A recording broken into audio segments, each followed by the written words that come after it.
everybody. Welcome to VypeFortBend.com. Welcome to Tully Stadium, and I guess you'd call it West Houston, as tonight we're going to bring you the game in District 26A, second game of the district schedule between the George Ranch Longhorns and your Travis Tigers. Roger Smith and Patrick Kinnick with you. We're a little bit late starting the countdown to kickoff show, so we're going to step aside real quick and be back with the interviews with both head coaches, starting with Nick Cavallo of the George Ranch Longhorns. We'll be right back on Vype Advisors Countdown to Kickoff show. At this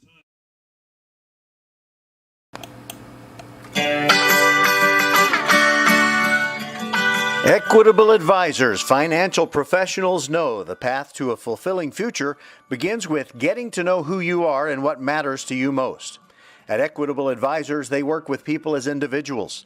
That's how they deliver on their mission, just like Nick Arevalo, CFP.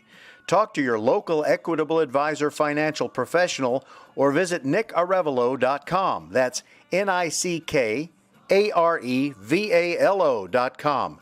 Together, you and my friend Nick can plan a future that reflects all of who you are. Equitable Advisors, LLC, New York, New York. Member FINRA SIPC.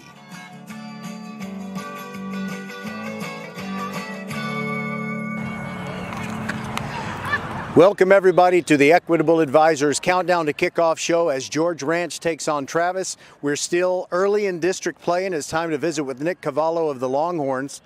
And Coach, how would you rate your team as far as the early games in District 26A, and what do you have to do better to defeat Travis tonight? First of all, thank you for having us here and covering the game tonight. I think as you look at it here, we've been getting better each week in district as well. Fortunately, we've gotten 2 wins there. I think right now we're probably at a C. We started probably at about a F week 1 and been getting better each week, and we've talked about that as a team, and it's not where you start, it's where you finish. So really focused on each week just getting better and better and better as we go through. So we got another tough district opponent tonight, like you mentioned. I think their record doesn't show how good they are. They got several offensively and defensively gifted athletes, so just trying to get better again tonight than we were last time. I would think if I asked Coach Sissom here in a few minutes, if he was to give his team a grade, he might say the same thing. F early on and C to this point. I believe he believes his team can play at a higher level. There's so many changes going on in 26A. You got Hightower added to the district, so you have 8 district games. And does the arrival of the new Randall High School affect the George Ranch enrollment? It's probably taking about 200 kids overall in our enrollment, and then I would say we're probably down 40 or 50 kids since I've got here before Randall opened. We're probably at about 212 kids in the program right now, where we were in the 250s before Randall opened and whatnot, so it definitely does. And our junior class is the class that kind of was over there, and we split there, so you see a lot of their kids that are having success for them now. We're in our 8th grade class and things like that, so it definitely plays a part into it. It's going to be fun to watch those rivalry type games. We've seen it in the past when Ridgepoint took from when they took from Elkins, when those two teams played each other. Very, very highly spirited games. I think we're going to see the same thing. But before we let you go, is there anybody in particular on the Travis roster, especially on offense, that you think you need to control in order to get the victory tonight? Yeah, I think, just kind of looking at the whole team as a whole, I think their defensive line plays well. They're long. They do a good job. And I think offensively they have a really good quarterback that can throw the football. Really impressed with their backs. I feel they have 3 backs that have shown flashes that run really, really hard and then can get loose. And then they got some long receivers on the edge that if you don't cover them and corral them, they can make things happen. So, this big thing really trying to stop that 3-headed monster in the running game and not let that get started. All right, Coach Cavallo, thanks for being with us on our Countdown to Kickoff show, and we're going to see you again here in a couple of weeks, I believe, on VypeFortBend.com. Sound good. Thanks a lot, Roger. All right, we'll be back and we'll talk to Coach Sissom, and we'll have some trash-talking cheerleaders for you here on VypeFortBend.com. Ever take your hands off the wheel and your auto starts veering left or right? That's your vehicle's way of saying, hey, I'm out of alignment and you're ruining the tires. First Tire and Automotive, 4 convenient locations. Make sure you won't be driving crooked in the carpool lanes. Take advantage of free standard alignment with purchase of 4 tires and 15% on AC Delco batteries. Check out the website firsttireandauto.com for details and to book your appointment today. First Tire and Automotive with 4 convenient locations in Sugar Land and Cinco Ranch. firsttireandauto.com. All right, everybody, we're back at Tully Stadium, and I want to thank my producer, the lovely and talented and wonderful Rosie Vega, for her patience tonight. We have a couple of things that we've had to do differently than we expect to have to do them. So what I'm going to have to do, while I'm talking to you, I'm going to have to load into our little commercial player the trash-talking cheerleaders from Travis. It's something that only a highly trained professional like I can do, and it's something also that you can only do if you fail to do it before the countdown to kickoff show like you're supposed to. So here we go with the Travis trash-talking cheerleaders. And receiver, Jarrell. We're the Travis cheerleaders. Wow, what a cattle drive the Longhorns had to make all the way up here to our temporary home stadium. They think there's real grass here in Tully Stadium, and they're expecting to do some grazing. But they'll be really disappointed because we're on field turf, and it's the Tigers who are about to chow down. Beef! It's what's for dinner. This is the Countdown to Kickoff show on VypeFortBend.com. Go Tigers!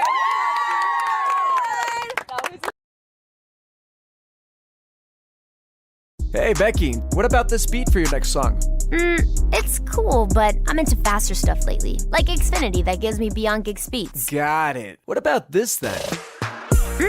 It sounds powerful, just like Xfinity. Because its supersonic Wi-Fi has 3 times the bandwidth, you can connect hundreds of devices at once. That's what I call power. Unbeatable internet from Xfinity. Made to do anything so you can do anything. Get the Xfinity Supersonic Bundle with unlimited gig speed internet, Wi-Fi equipment included, and a free 4K streaming box. All for $50 a month with a 2-year internet rate guarantee and no annual contract when you add Xfinity Mobile with unlimited data at regular rates. Go to Xfinity.com/gig, call 1-800-XFINITY, or visit a store today. Limited time offer. Restrictions apply. Requires paperless billing and autopay. New gigabit extra internet customers only. Taxes and fees extra and subject to change. Xfinity Mobile requires post-pay Xfinity internet. Reduced speeds after 20 gigabytes wireless usage. After 24 months, regular rates apply. Requires compatible Xfinity gateway.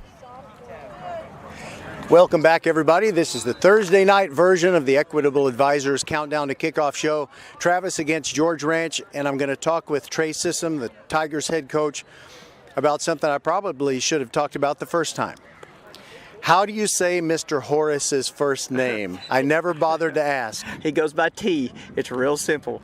And we don't even ask him how we say it, but he's just T. It's T Horace, and as long as he's running the football like he is, he gets to be Mr. T. I'm not going to argue with you and say I'd like a challenge or anything like that. I'll just go with T. Now, I have gone ahead and said I think it's Ayodeji Akinrinmadi. Is that correct? Yeah, it's Deji.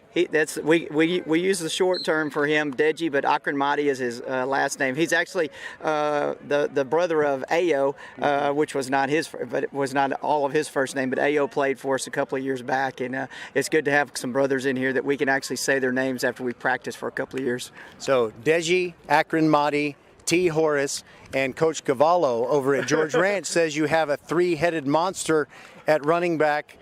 But that one's going to be easy to say, right? Yeah, we hope so. Like I say, we've got a couple of guys in there, and we don't have one bell cow that we're going to hand it to 30 times. We want those guys to get a lot of touches, and if we can do what we do up front, hopefully they'll all kind of spread it out and do a good job tonight.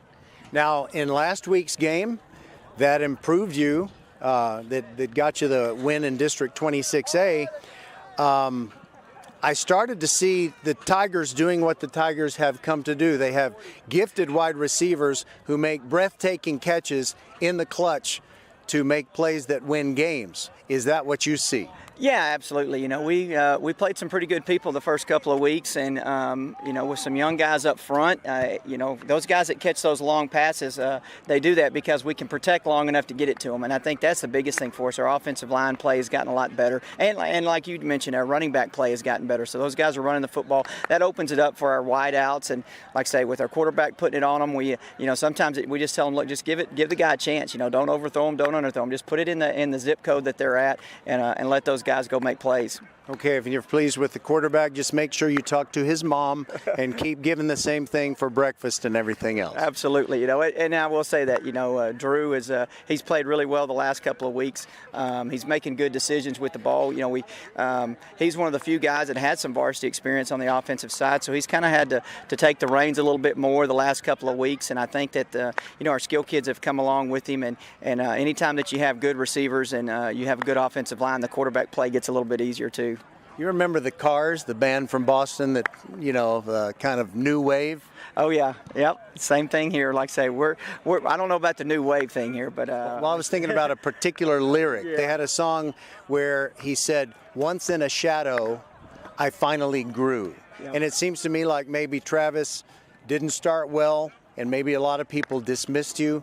But you're looking pretty good right now, and especially if you get the win tonight. Yeah, you know, it's one of those things. We knew we started a lot of young kids that didn't have any varsity experience, and like I say, it just takes time for guys to grow up, and we try to get better every day, just like everybody else. You know, the saying for us is, you know, we just want to make sure that we're improving and making plays, and that's kind of the thing we've done. You know, we've cleaned up a lot of things. On the defensive side specifically, you know, we were giving up some big plays early on, and when you're playing good people, you can't do that, and that put us kind of behind in certain games, and I think we've cleaned a little bit of that stuff up on the defensive side. We're lining up and playing fast and tackling, and you know, now it's just time for those guys to start making a few more plays in terms of takeaways. We actually got a couple of chances last week against Dulles, and you know, if we do that and we're solid in specials, we think offensively we're going to be all right. All right. Thank you for the time, and thank you for starting at 7. Yeah. Starting at 6 would have been very difficult. We really appreciate it. Absolutely. You know, it's kind of one of those things you get. We got accustomed to those 107, 108 degree days, and then all of a sudden we got a little cool snap with some rain, and then this last week it's cranked back up. So getting in the shade here at 7 o'clock over here at Tully is definitely a blessing for sure. All right. That is Trey Sissom, head coach of the Travis Tigers. We're ready to kick this one off. Patrick Kinnick and Roger Smith with you from historic Tully Stadium. Glad you're with us on VypeFortBend.com, your one and only home for high school sports in Fort Bend County. VypeFortBend.com. We'll be right back. Next Level Urgent Care supports Fort Bend County sports and supports you whenever you're hurting. Next Level is here for the community, open 7 days a week, 9 till 9, for you and your family at more than 30 Greater Houston locations, including Sugar Land, Sienna, Greatwood, Longmeadow, and 4 in Katy. From ow to wow, Next Level Urgent Care has you covered. And if you're short on time, Next Level has an app to get you in line right away. Just text NLUC APP to 313131 for Next Level Urgent Care.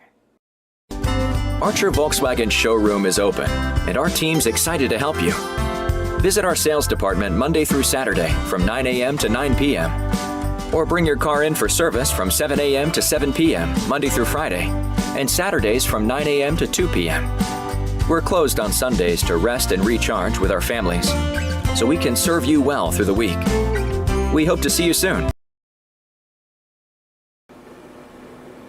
Hello fans, this is Bradley Stavanaugh with Needville Insurance. We know Fort Bend County. I'm a 4th generation resident of Fort Bend. I'm your local, hometown, trusted agent. With over 30 carriers and 9 auto insurance carriers, we shop the insurance for you. We know insurance is hard. We know it's complicated. We make it easy for you. We have Spanish speakers here available for you. Call us at 979-793-7411 or needvilleinsurance.com. Once again, call us 979-793-7411. This VypeFortBend.com presentation of Fort Bend County High School football is brought to you by Xfinity. Xfinity Mobile, the best kept secret in wireless.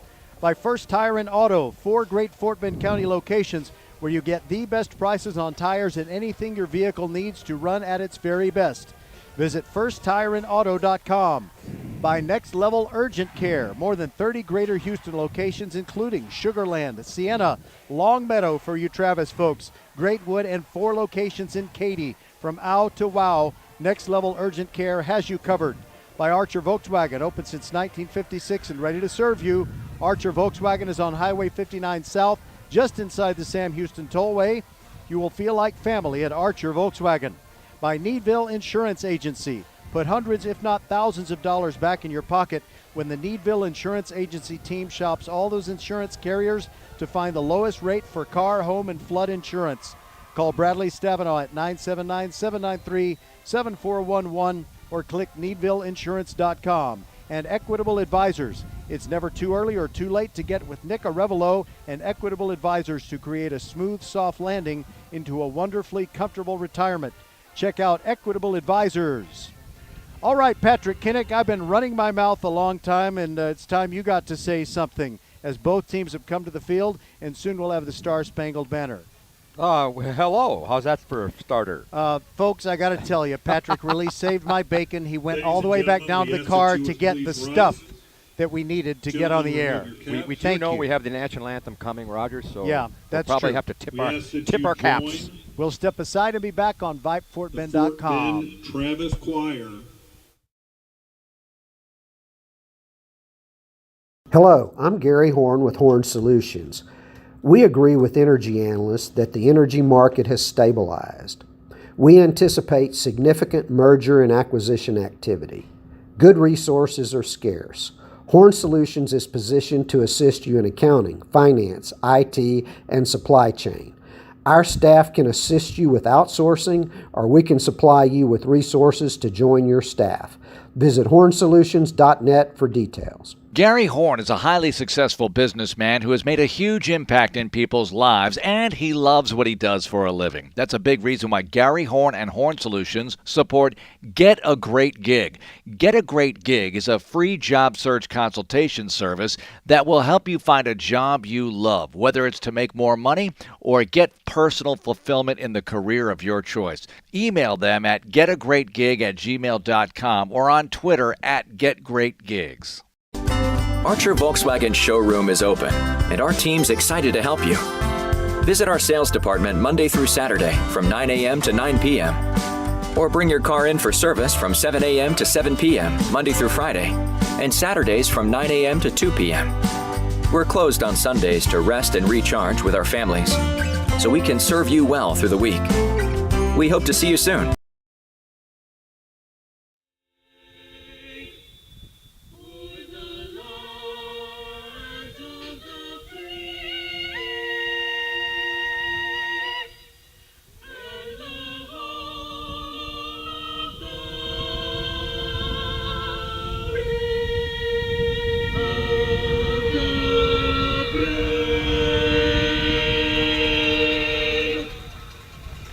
Thank you, Travis Choir.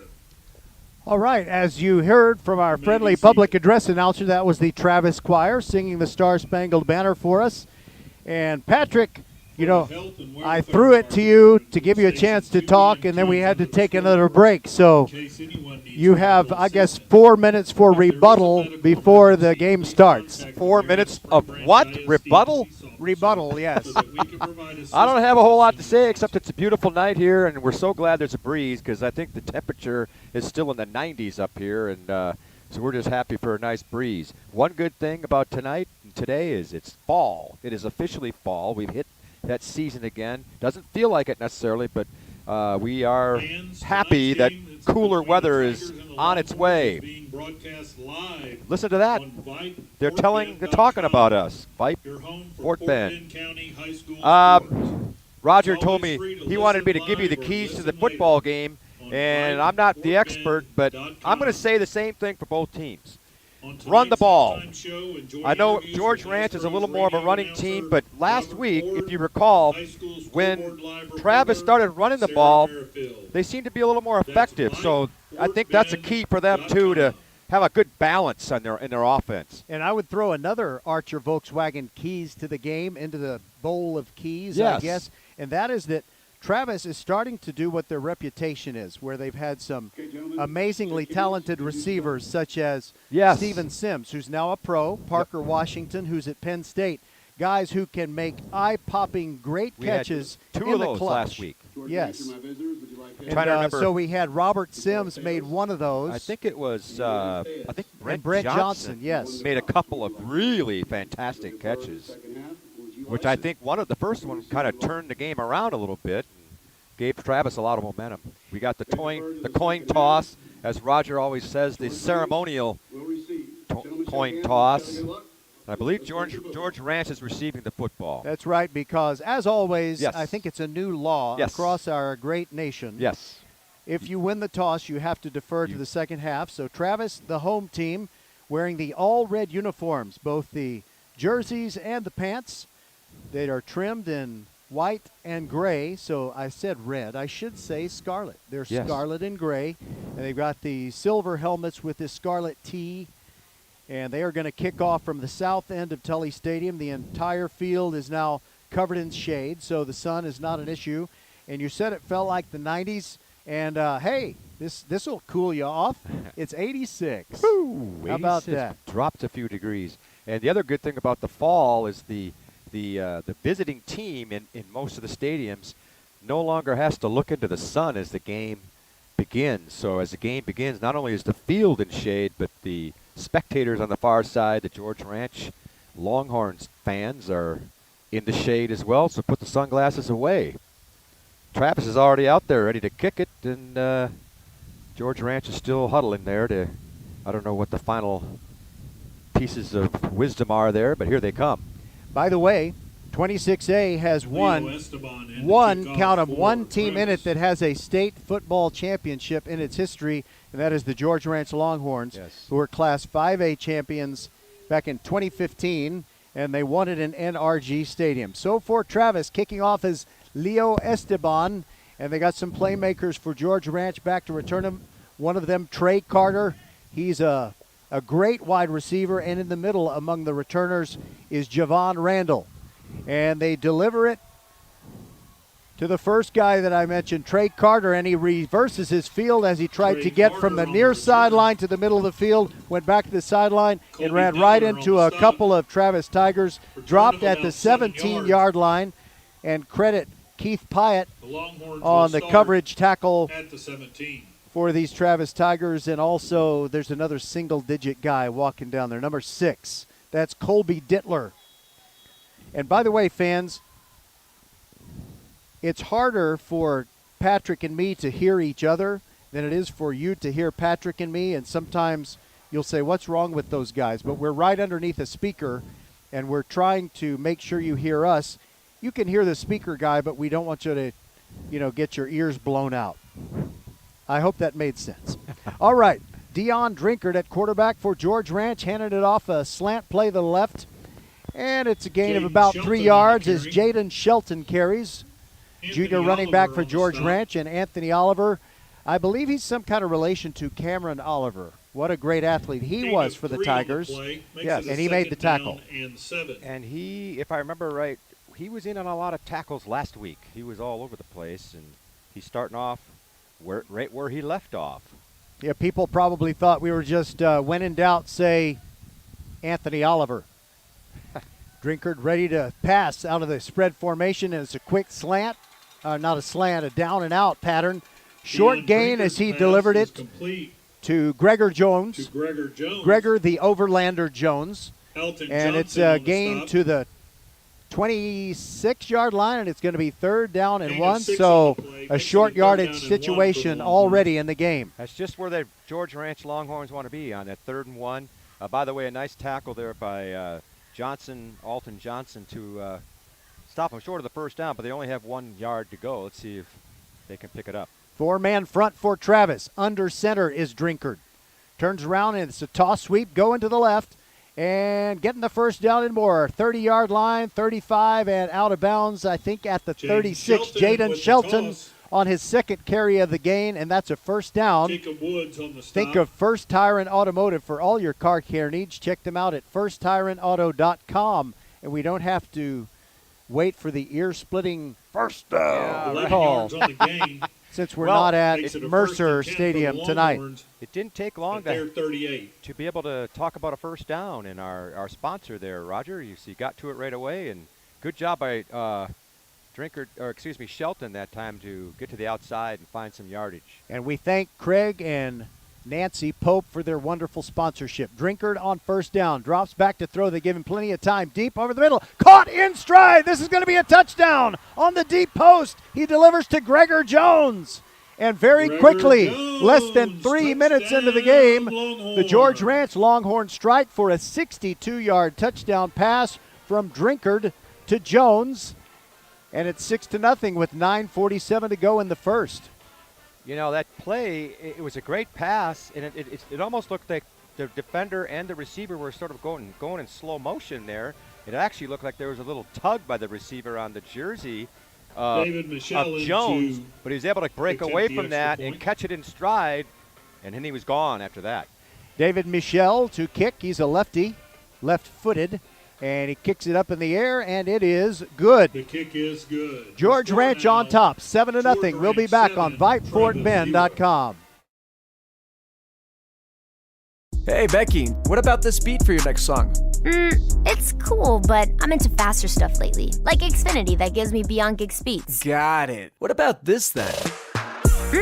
It sounds powerful, just like Xfinity. Because its supersonic Wi-Fi has 3 times the bandwidth, you can connect hundreds of devices at once. That's what I call power. Unbeatable internet from Xfinity. Made to do anything so you can do anything. Get the Xfinity Supersonic Bundle with unlimited gig speed internet, Wi-Fi equipment included, and a free 4K streaming box, all for $50 a month with a 2-year internet rate guarantee and no annual contract when you add Xfinity Mobile with unlimited data at regular rates. Go to xfinity.com/gig, call 1-800-XFINITY, or visit a store today. Limited time offer. Restrictions apply. Requires paperless billing and autopay. New gigabit extra internet customers only. Taxes and fees extra and subject to change. Xfinity Mobile requires post-pay Xfinity internet. Reduced speeds after 20 gigabytes wireless usage. After 24 months, regular rates apply. Requires compatible Xfinity gateway.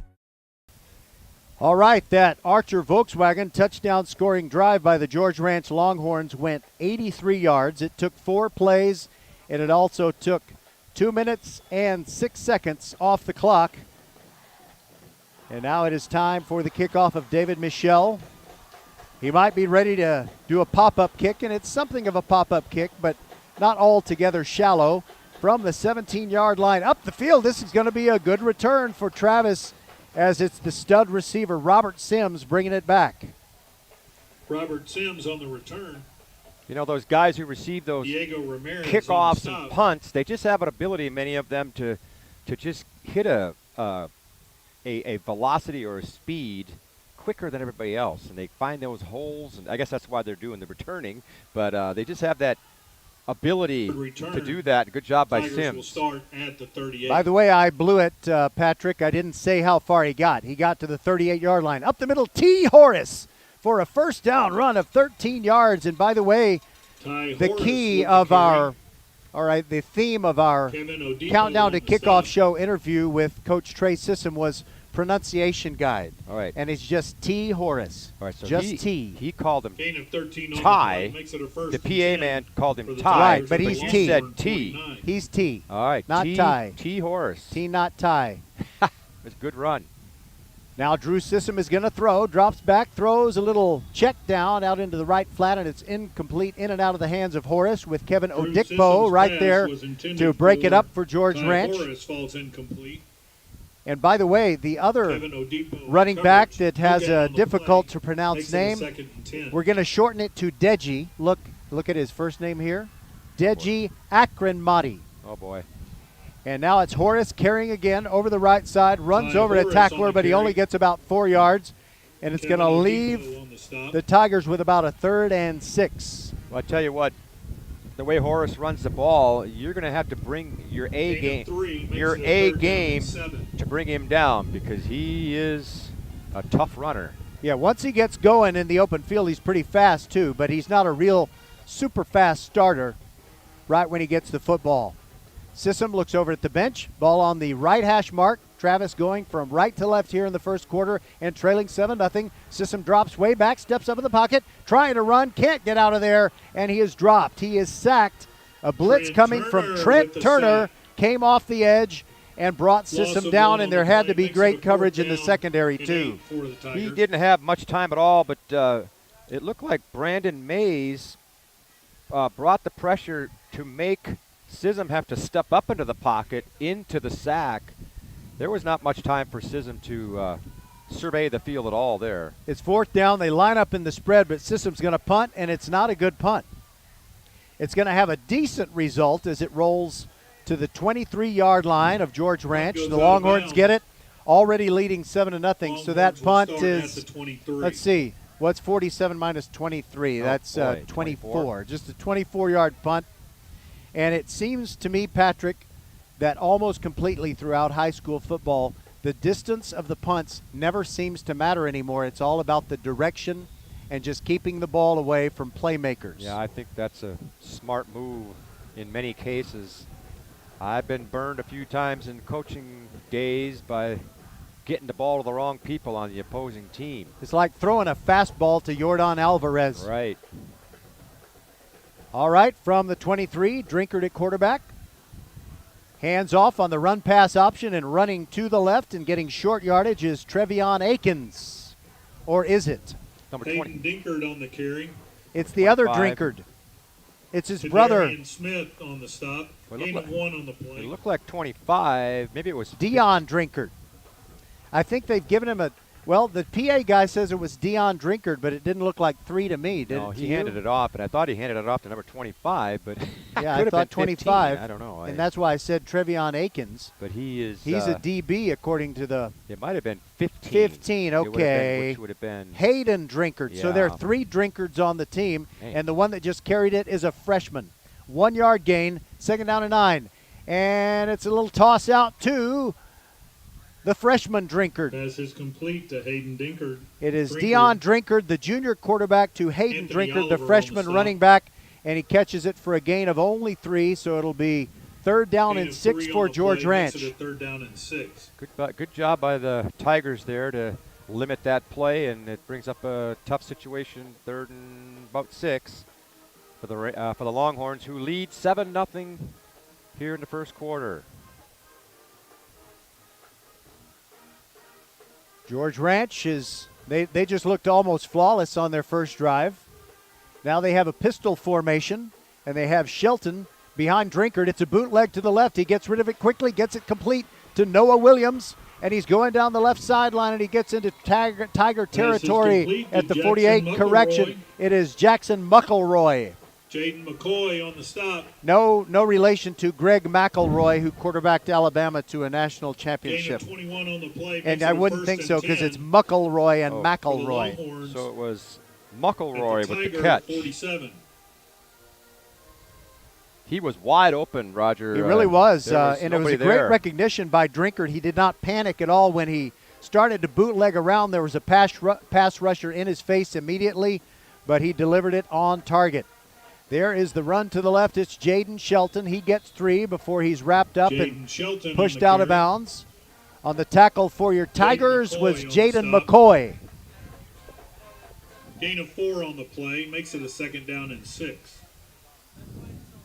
Well, early on, George Ranch looks to be the better team so far, but things can change as the game goes on. Did you describe the Longhorn uniforms? Did I miss that? I did not, but they have the white pants and jerseys. They are the maroon Longhorns, which doesn't make sense to me. Black helmets with the maroon GR logo on either side, and a quick release pass to the far sideline, complete for a first down to Russell Franklin, as Dion Drinkard just delivered it on time. Gain of 8 on the play. Pretty easy pitch and catch, and they've got it at the 35. For the Longhorns at the Tiger 35. You get the sense that the Longhorns are doing about anything they want out here. Everything seems to be pretty positive. The Tigers are going to have to figure out a way to stop them. They go back to that pistol formation with Jaden Shelton behind Dion Drinkard. Drinkard stamps his foot, turns around and hands it off to Shelton running left, and he is stoned at the line of scrimmage. Jaden Shelton. Tadarian Smith just blew him up. And there was another guy that was hanging on to his feet as well. Did you see who Davis that was? Ochoa. Tadarian is just so big I couldn't see his teammate at his feet. Yeah, he had a guy down low and a guy up top, and no gain. That's a good play for the Tigers. They need a couple more of those to stem the tide here in the first quarter. And Jaden Shelton, I think, is going to feel that in the morning and maybe still Saturday and Sunday mornings as well.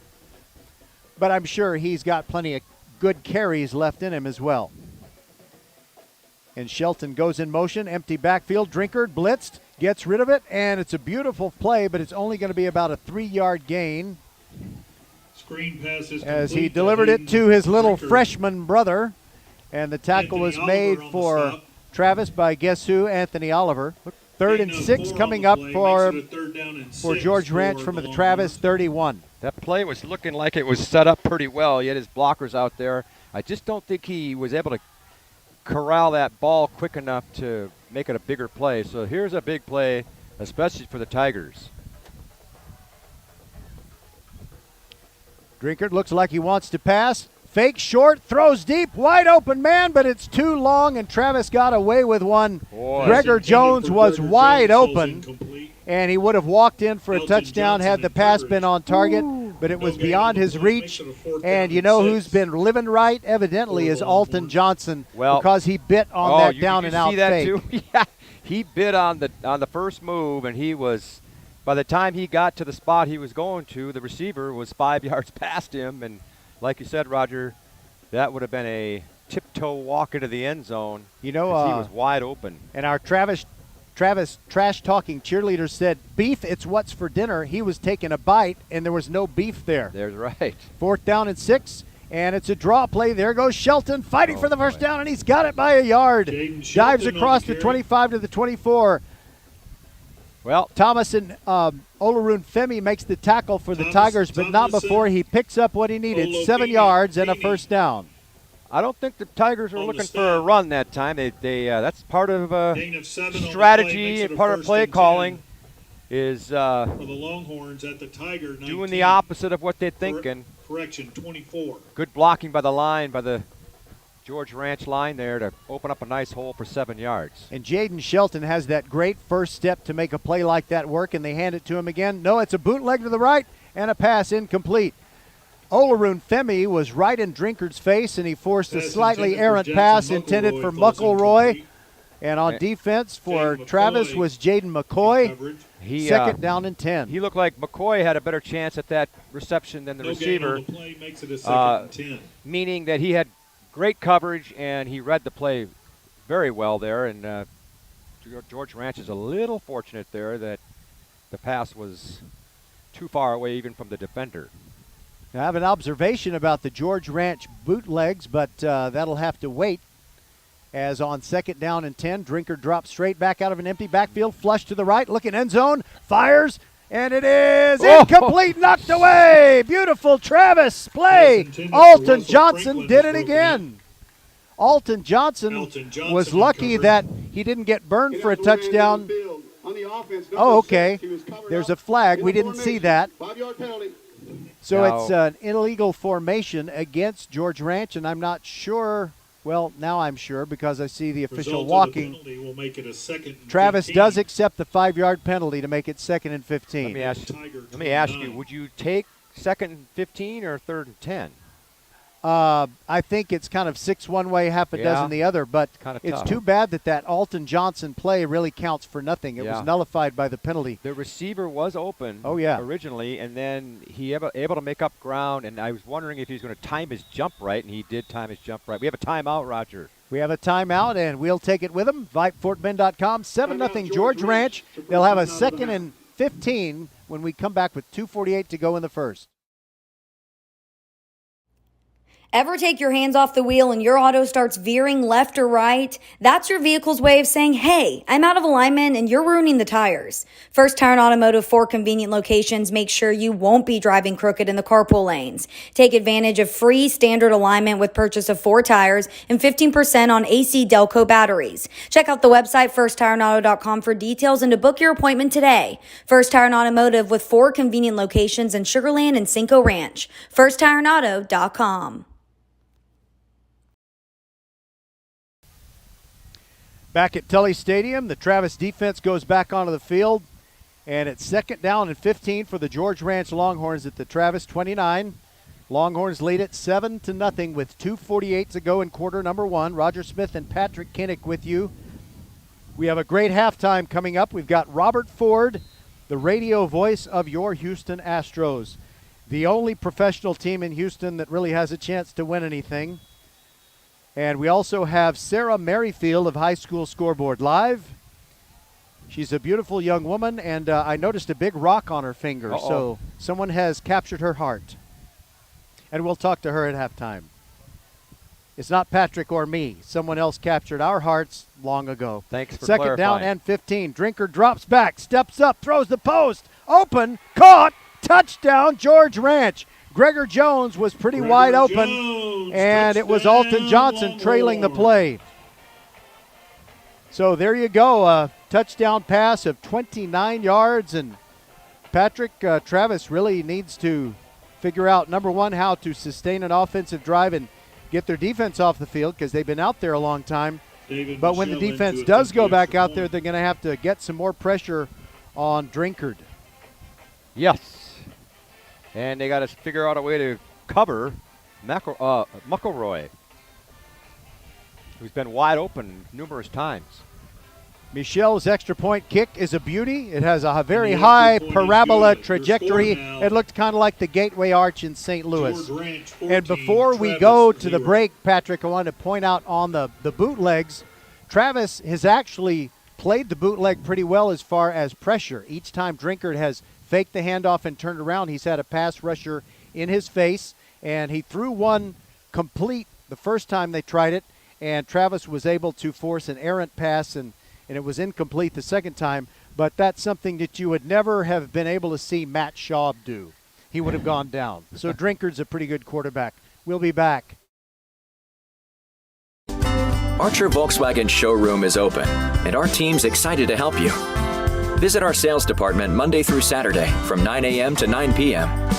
Or bring your car in for service from 7 a.m. to 7 p.m. Monday through Friday, and Saturdays from 9 a.m. to 2 p.m. We're closed on Sundays to rest and recharge with our families, so we can serve you well through the week. We hope to see you soon.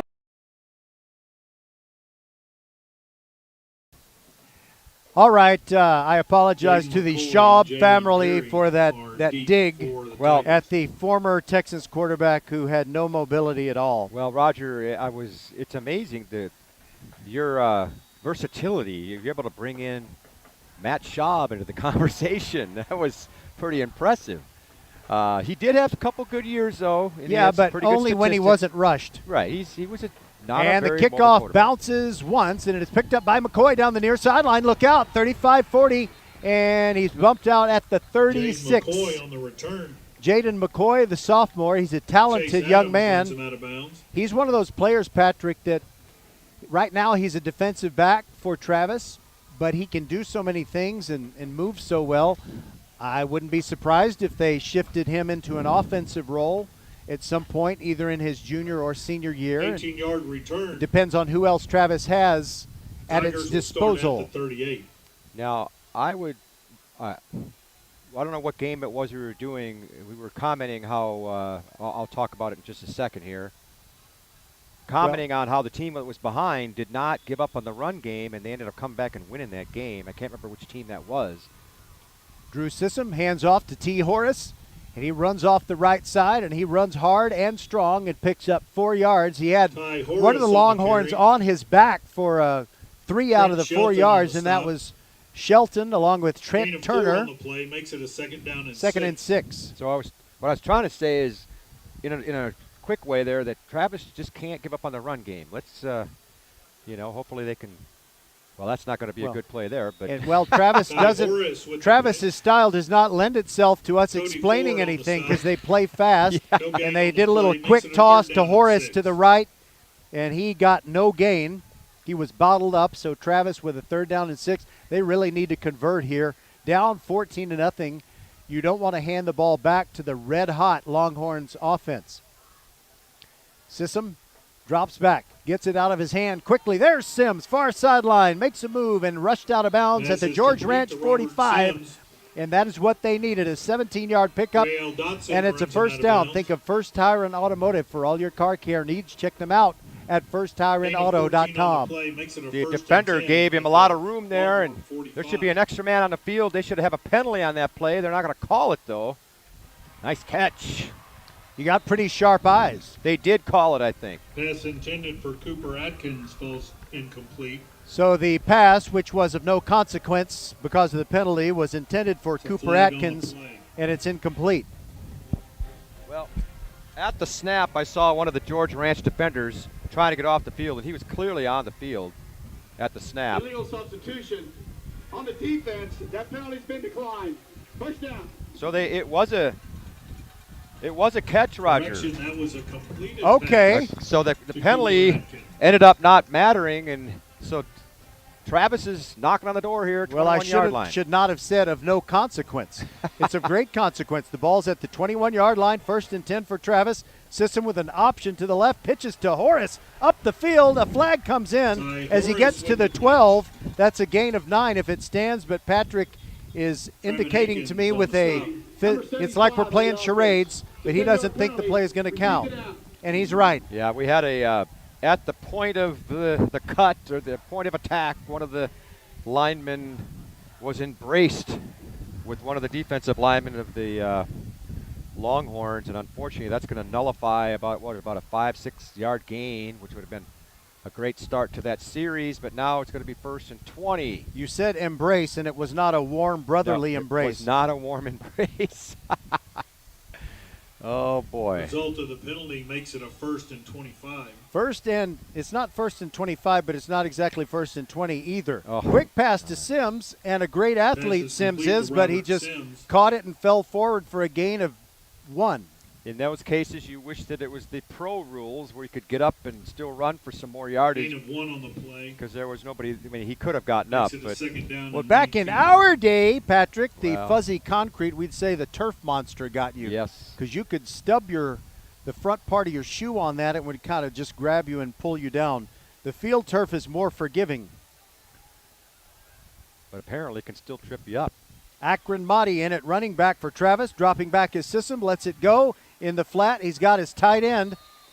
That is Ricky Lang, who's Pass is usually complete lines to up as a Ricky running Lang. back, but there he was a tight end. Kevin And, Oladipo runs you him know, out of those bounds. tight ends for Travis are just great human beings, aren't they, Travis? Oh, yeah. Because you just graduated one last year. He played a little bit of tight end, yeah. The clock is Gain of 1 on winding the down. play I makes believe it that's a the 3rd last down play of and the long first for the quarter. Tigers. You have that knack. You always notice when the clock runs out before I do.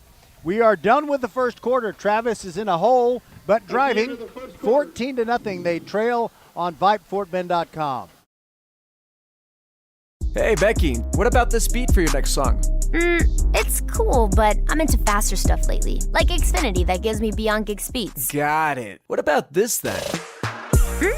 It sounds powerful, just like Xfinity. Because its supersonic Wi-Fi has 3 times the bandwidth, you can connect hundreds of devices at once. That's what I call power. Unbeatable internet from Xfinity. Made to do anything so you can do anything. Get the Xfinity Supersonic Bundle with unlimited gig speed internet, Wi-Fi equipment included, and a free 4K streaming box. All for $50 a month with a 2-year internet rate guarantee and no annual contract when you add Xfinity Mobile with unlimited data at regular rates. Go to xfinity.com/gig, call 1-800-XFINITY, or visit a store today. Limited time offer. Restrictions apply. Requires paperless billing and autopay. New Gigabit Extra internet customers only. Taxes and fees extra and subject to change. Xfinity Mobile requires post-pay Xfinity internet. Reduced speeds after 20 gigabytes wireless usage. After 24 months, regular rates apply. Requires compatible Xfinity gateway.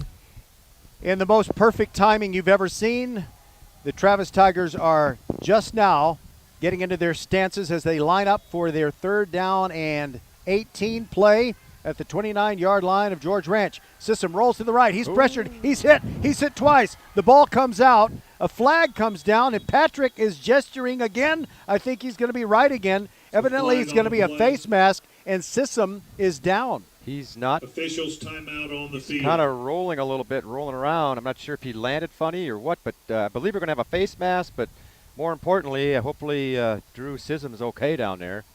And, you know, whenever you see a player go down like that, you know there's at least one parent, maybe a large family, with their hearts jumping into their throat, figuratively speaking. And in this case, a head coach. Yes, a head coach, and you know he's going to go out there. And Coach Sissom always goes out and checks on his players, doesn't whether matter it's who it his is. son or not. Right.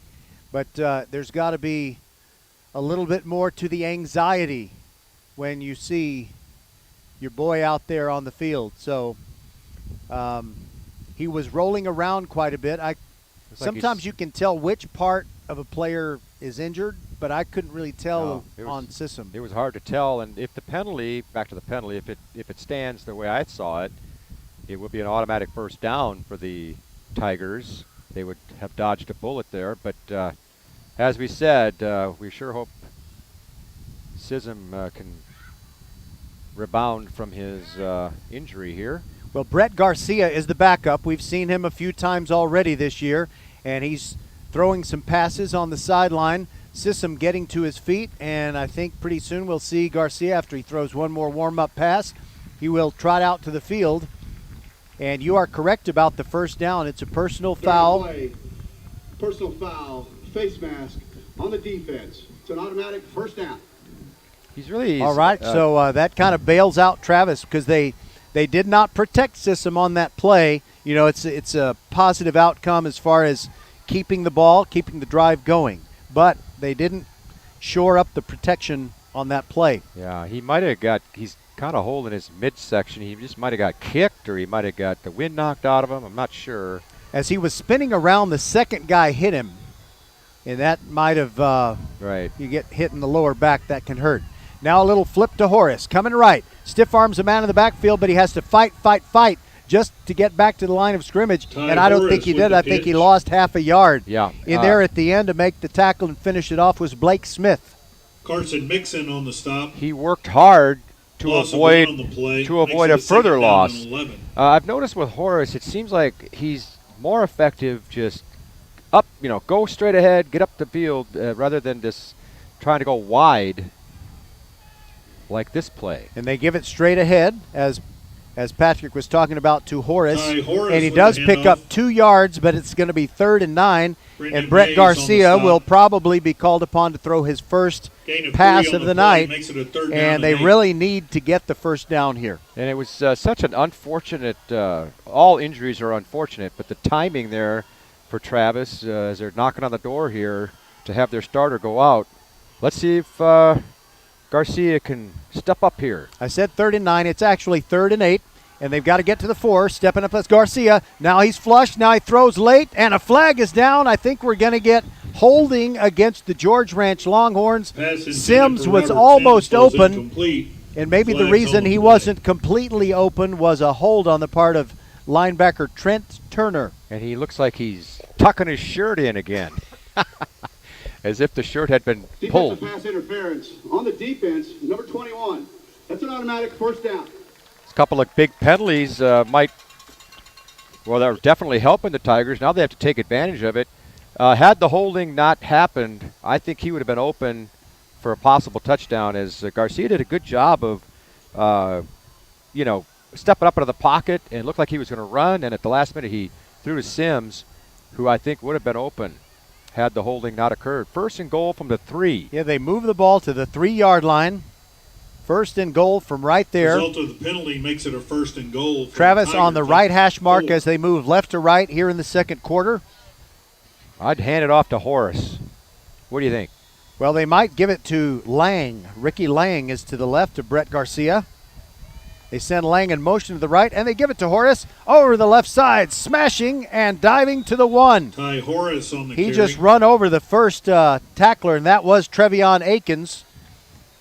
Finishing it off, however, was Trent Chaluku on Turner, the stop. and now they bring in the jumbo package. Look at all those big Yeah, they dudes brought coming in. 4 guys in, and they're all big fellas with Gain of 2 on the play. strong legs. Davis Ochoa, one of Makes the it a second down and linebackers, goal comes in, at and the 1. he is going to line up as one of the blocking backs, and I believe that's going to be Anthony Oliver. And they give it to Oliver, and he's hitting the backfield. Oh, what a great play by George Ranch. He came up short. And who got him? It was Cody Ford. Yeah, he came in from the outside. He came in from behind the play. There was a hole there, but because of the Anthony Oliver on the carry. Because of the outside pursuit there, he was able to get him Gain before of the a line, half a yard. the goal line. Makes But it a third down I'd and do goal. it again. Third and goal at the 1. They have the same formation. Garcia is going to sneak it. He dives forward. I think he got in. No signal yet. Oh my goodness! Come on. Except from Patrick. It's. And they say touchdown. Yeah, Travis. My goodness! How long? It took a long time. Looked like he was well in, and they just decided to do the quarterback sneak, and I like that call because George Ranch, I think, was looking for the big lead blockers again, and Garcia just followed his center, and he only had to go a half yard, so good play. And now they're huddling up the officials, so I hope they're not changing their minds here. After the play, we have personal foul, face mask, 21 on the defense. After the play is a dead ball penalty. Okay, so that's Trent Turner flagged for the personal foul. And by the way, have you ever been to Trent, Texas, Patrick? No, I have not. It's a little town where I think they play six-man football, and they are the Trent Gorillas. That's the mascot of the team.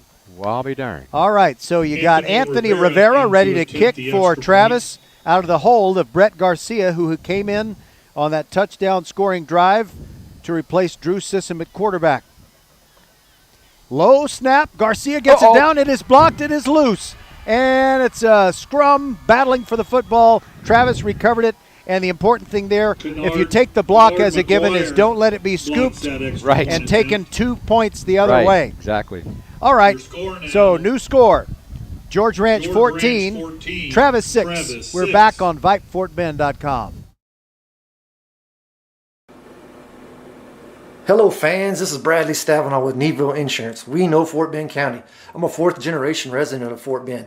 I'm your local, hometown, trusted agent. With over 30 carriers and 9 auto insurance carriers, we shop the insurance for you.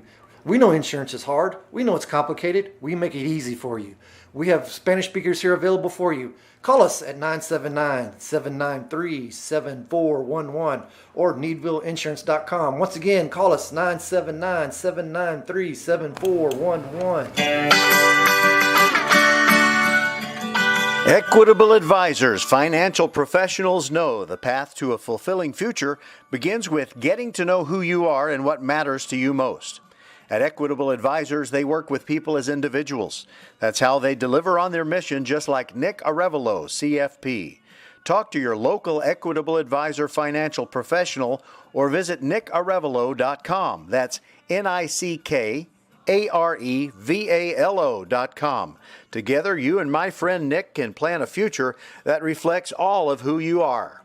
Equitable Advisors, LLC, New York, New York. Member FINRA SIPC.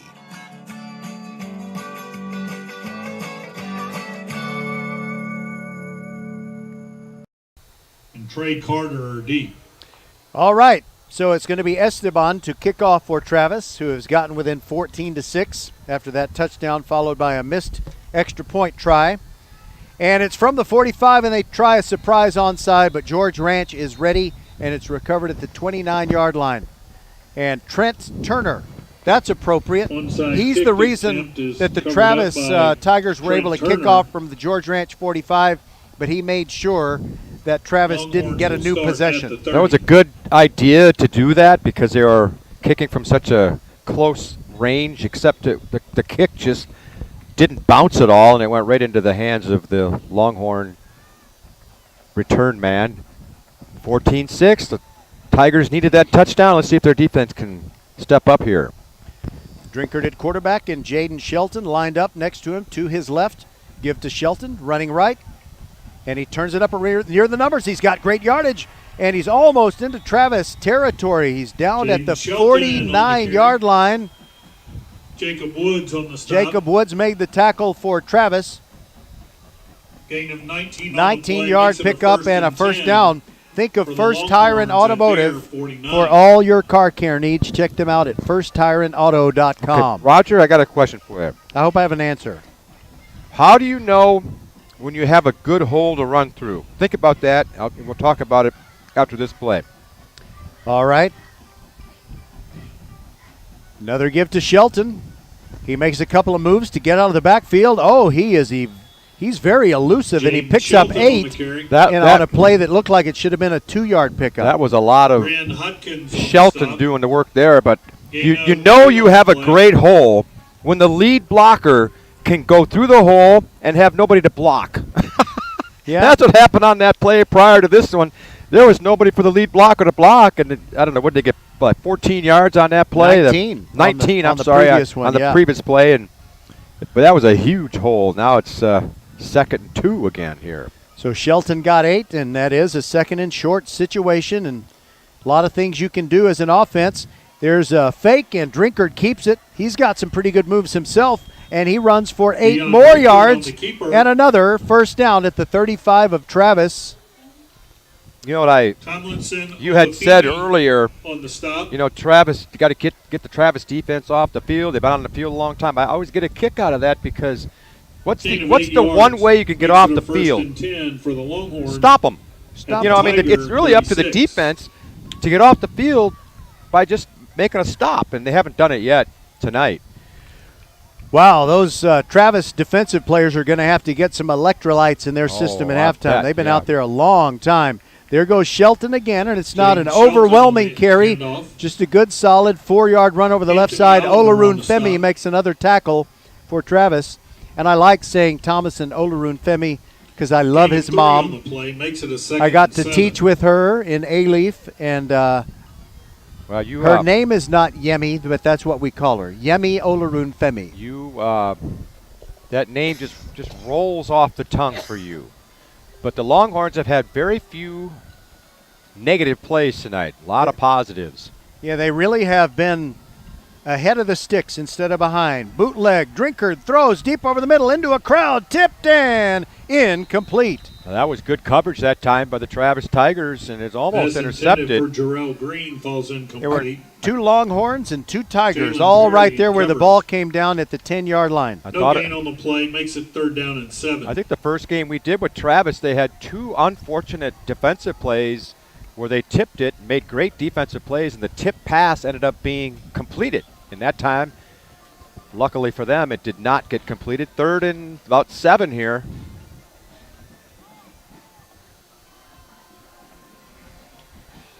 Drinkard probably going to throw. No, he gives it off to Shelton, running right. And a flag comes in. He's got more than he needs for the first down. He's Jaden down at the Shelton on the 23-yard carry. line. But hold on. Jaden McCoy made the McCoy tackle, on the stop. and Shelton is down. It looks like, did they say defense? It was a holding on the offense, and you're right. Shelton on the far side, he has his helmet off now, and I can't tell if he's holding he's kind of might be holding one of his leg or something. I'll tell you. We hate to speculate. Well, but I can tell Jaden Shelton is in some pain. That's what I can see. The trainers are attending him near the 22-yard line between the numbers and the sideline, and we will step aside on VypeFortBend.com. It is 14-6, Travis trailing in the second quarter. We'll be back on VypeFortBend.com.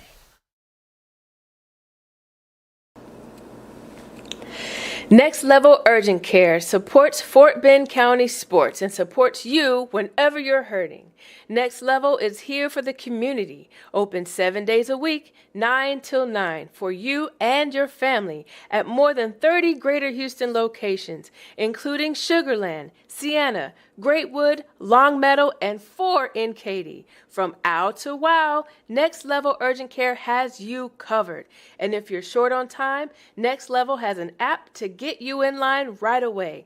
Just text NLUC APP to 313131 for Next Level Urgent Care.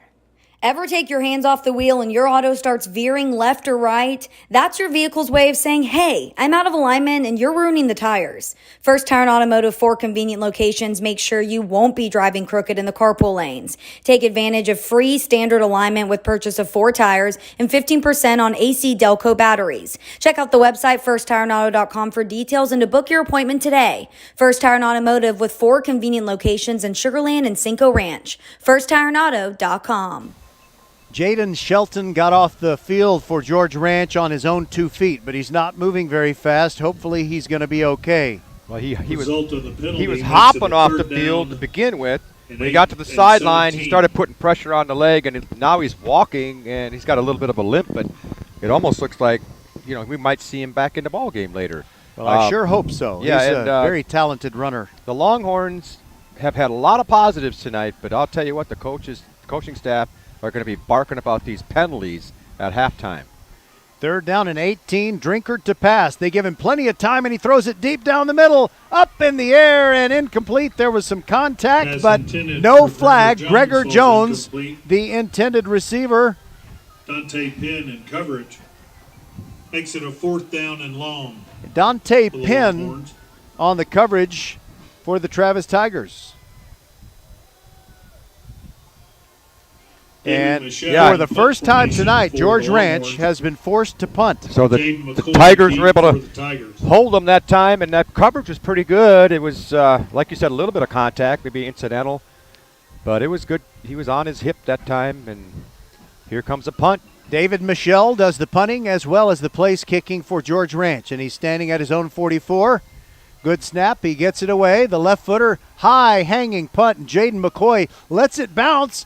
But it's going to be down at the 1-yard line by George Ranch. And guess what? The guy who's caught the 2 touchdown passes, Gregor Jones, sprints down the field and finds the ball, downs it at the 1. Whatever it takes, you get out there and do your job. If it's receiving touchdown passes or downing punts, he's doing his job. Good job there by Jones. And the Tigers have 99 yards in front of them. And all the linemen except the center will have their feet on the goal line as Travis lines up for 1st and 10 at their own 1. And it is Garcia still in there at quarterback, and they play it safe and hand it off straight ahead. Hand off to Ty Horace. And there we go, T. Horace. That was a nice gain on 1st down off the 1-yard line. He got 6. It's 2nd down and 4. Roger, you got to look behind you just for a second. Look behind I see my Chick-fil-A meal. Oh, what a beautiful sunset. Yeah. But I need to watch the game. Well, I mean, I said for just a second. I didn't. They give it off to not Horace this time. Ricky Lang with the handoff. It was Ricky Lang. And you know someone that I was impressed with Travis's win last night. They have a young running back named Deji Akronmati. I had it right until I thought about it. I got to stop thinking about it. Akronmati, I don't think we've seen him carrying the football thus far tonight. But he has the type of quickness. It's a good 1-2 punch to have the power of Horace and also the quickness of Akronmati. And it's an option to the left and a nice turn up the field across the 11. And it's a 1st down for the Travis Tigers as Lang carries. That's a 1st down. McGuire on the tackle for George Ranch. And you know when it's a 1st down or any time, you need to think of First Tire and Automotive for all your car care needs. Just thinking about that. Check them out at firsttireandauto.com. And now they run the option to the right side with Horace. Breaks through. Big run. 35 still going. Stiff arming a man. He's free. 50, 40, 35. 2 men to beat. 10, 5. Touchdown, Horace. No flags. And Travis is within a 2-point conversion of tying this game. That was an 86-yard run, Woo! Roger. And what a run by Horace. Did you see that stiff arm at about the 45-yard line? Yes, I did. What a run and what a power run. And then he showed his speed at the end of the run. There was a great run by Garrison Hurst to the 49ers at one time during the 90s where he won a game in overtime with a run of 90-plus yards. And that's kind of the type of run that was. Yeah, he really did. And now they have a funky formation with a bunch of linemen outside the hash marks on the left side. Garcia will take the snap, which will be back to him by Dwayne Chappell. And it's an option play, and there goes Garcia into the end zone for the 2-pointer that ties it up at 14. 4:26 to go in the half. This is getting good, as Farmer Ted said to the camera in 16 candles. We'll be back. Travis 14. Archer Volkswagen showroom is open, and our team's excited to help you. Visit our sales department Monday through Saturday from 9 a.m. to 9 p.m. Or bring your car in for service from 7 a.m. to 7 p.m. Monday through Friday, and Saturdays from 9 a.m. to 2 p.m. We're closed on Sundays to rest and recharge with our families, so we can serve you well through the week. We hope to see you soon. Ever take your hands off the wheel and your auto starts veering left or right? That's your vehicle's way of saying, hey, I'm out of alignment and you're ruining the tires. First Tire and Automotive, 4 convenient locations, make sure you won't be driving crooked in the carpool lanes. Take advantage of free standard alignment with purchase of 4 tires and 15% on AC Delco batteries. Check out the website firsttireandauto.com for details and to book your appointment today. First Tire and Automotive with 4 convenient locations in Sugar Land and Cinco Ranch. firsttireandauto.com. In the Tully, the venerable Tully, the Tigers were sleeping tonight, but they've been awakened, and they have tied this game at 14-all.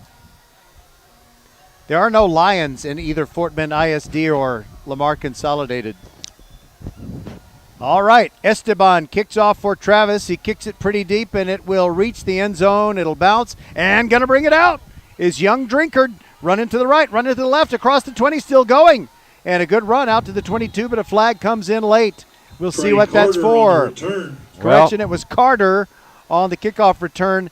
It was a good effort considering where he started, but a big chunk of this is going to be taken back probably on an infraction. It appears it'll be a hold of some sort. Or kick return, block in the back. Block in the back. 33 on the receiving team.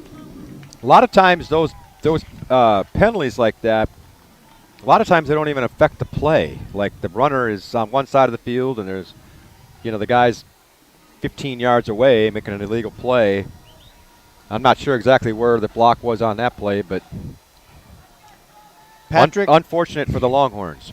I asked you a question privately off mic, and you've had some time to think about this.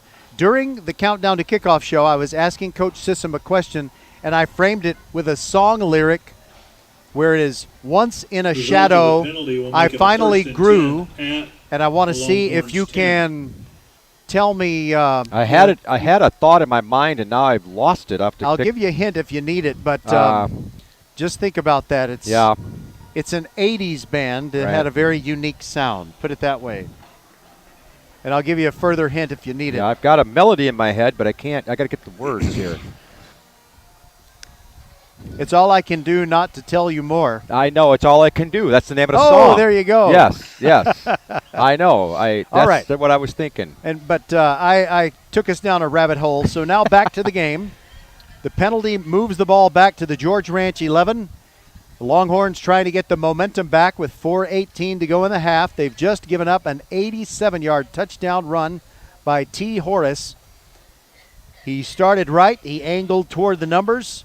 He stiff-armed the last serious tackler. And wait a minute, they've go half the distance. First down. So they marked it. Okay, so they changed it to a half the distance from the spot of the foul, I guess. So now the line of scrimmage is the 7.5. Drinkard and the Longhorns have to be careful down here. Don't want to turn it over. And there's a handoff, and that's Shelton. He's back in the game. He was tripped near the line of scrimmage, but he kept on going. Uh-oh. And did he or the ball keep on going? Well, then there was a little skirmish at the end. And it's hard to know if it was a Travis player or the Longhorn player or if it's going to be both of them. But he did, Shelton did trip himself up the ground or whatever. But he kept himself going by putting his hand on the ground. Right, and he got a little bit of yardage, but it's not going to be where the ball is right now. Well, that's where Drinkard wants it to be. That's he right. picked up the ball, and he just went over there and put it where he thought it should be. The quarterback for the Longhorns is going to spot it. He's going to spot the ball. Even though it probably should be spotted around the 10, he's got it at the 16. Let's see if this. After the play, unsportsmanlike, number 26. On the defense, number 11. On the offense, those offset. Second down. Okay, so both teams with a player committing an unsportsmanlike conduct penalty, and the play will count, but the ball did move forward. Oh, my goodness. And make it an 8-yard gain, so it's second down and a short 2. How did it get, was the ball fumbled? How did he? There's no way he got that many yards. It was as if the ball was the same color as the field turf. We really didn't see the ball. Yeah, because he stumbled around the 10-yard line. The ball's sitting at the 16.5. I'm not sure how he got that far. It was kind of a Dave Casper fumble it forward kind of thing. Remember that play. Except it wasn't Shelton who recovered the ball. Yeah. Pistol formation. Shelton behind Drinkard. Takes the snap. Drinkard fakes, bootlegs, gets hit as he throws, and the pass is complete for a first down.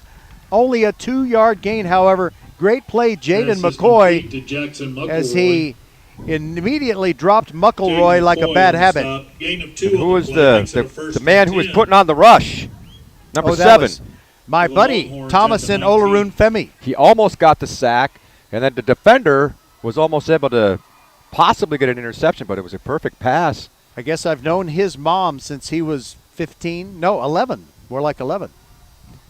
I was doing poor math there. Now a run to the left on first down for George Ranch, and Travis beautifully stringing out the running play as Shelton carries again, but 2 Travis Tigers collaborating on the tackle, Oliver and Dante Penn.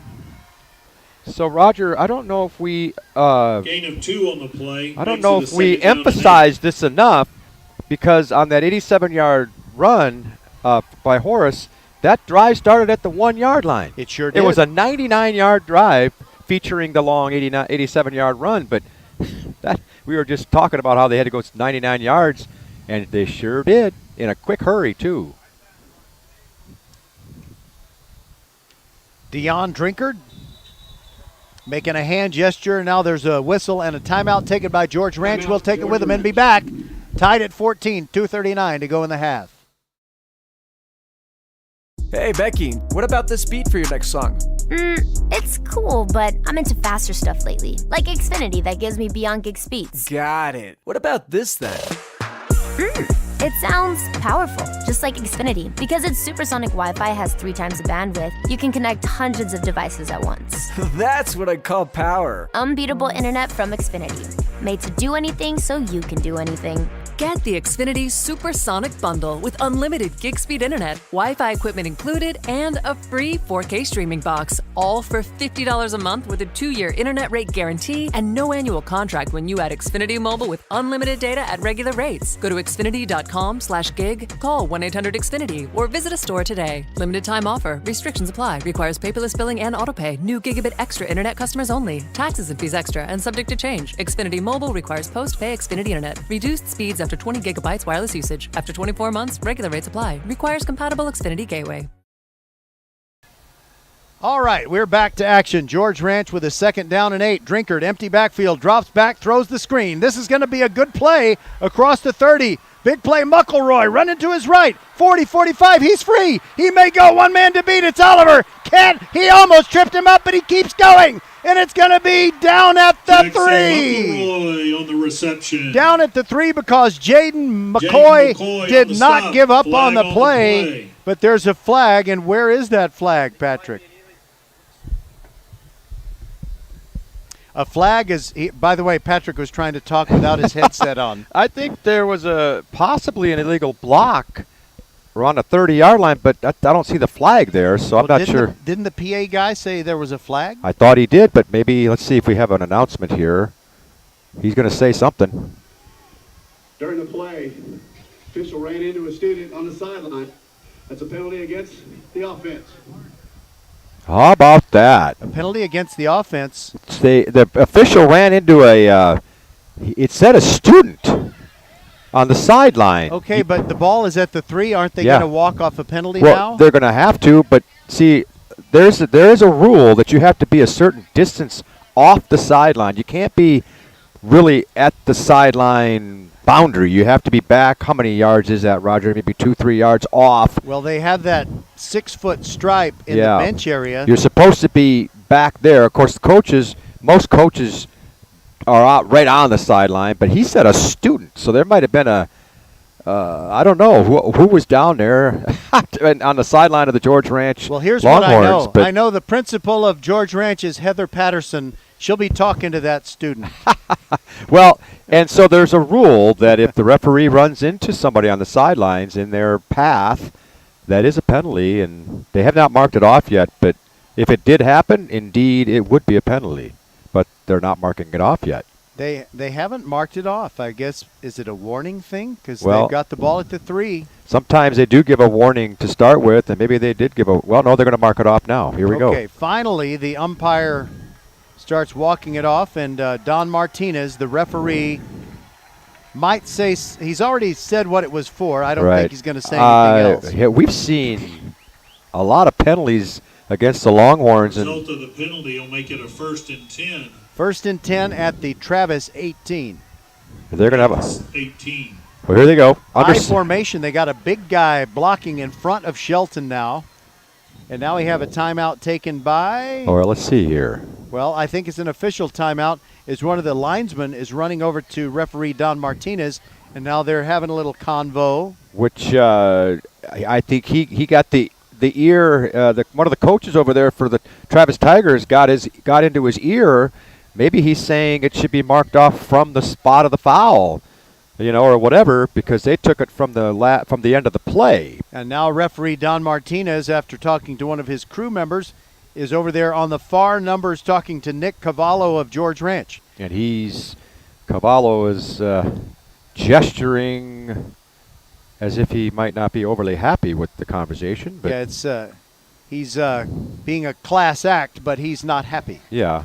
By the way, Patrick, let's tell everybody that tomorrow night we have the game that you're going to call the play-by-play on, and that is, let's see, the Bulldogs of Austin against the Elkins Knights. That ought to be a good one and to watch. I'm doing a doubleheader all by myself on Saturday, starting with Port Neches Groves at Marshall in the first game, and the nightcap is Bush against Hightower. I want to say that I really was trying to get to that first game, Roger. I understand. Just couldn't quite make it.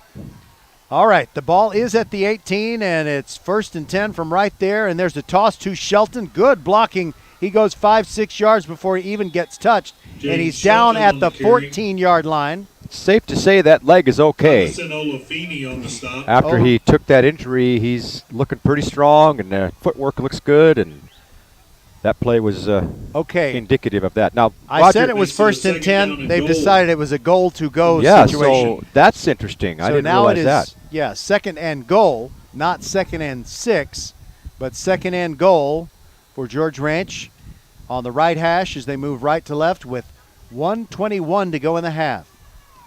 Now a single setback is Shelton. Drinkard takes the snap, toss sweep, coming left, makes a move in the backfield. Olaroon Femi is on his back, and he drives to the 9-yard line, 3rd down and goal from there. I think Travis might have taken time out there, and Nicholas Laura on the stop. Makes me wonder a little bit, but here we go. Timeout. Timeout taken, I think, by George Ranch, and we'll be back on VypeFortBend.com.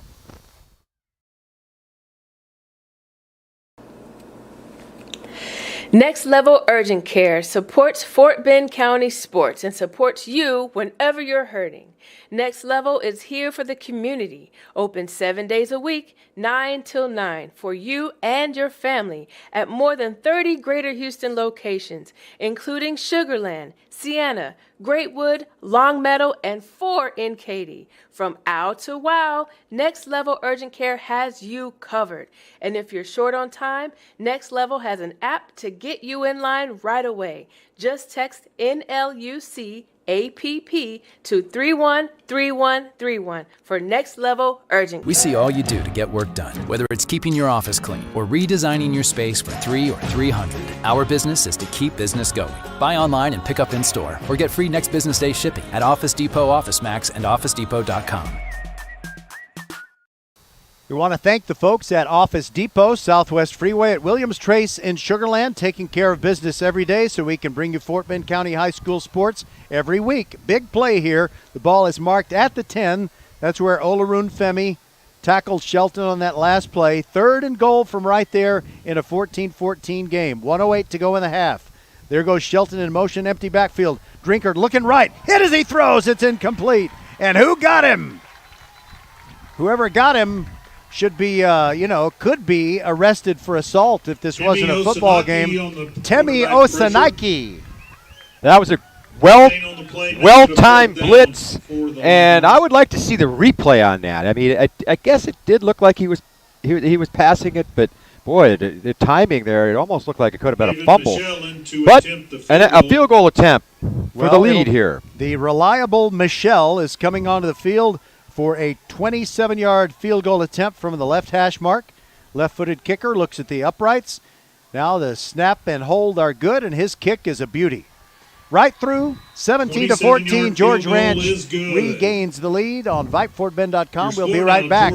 By the way, don't forget that at halftime, we'll have Robert Ford, the Astros play-by-play radio announcer, and also Sarah Merrifield of High School Scoreboard Live. We'll be right back.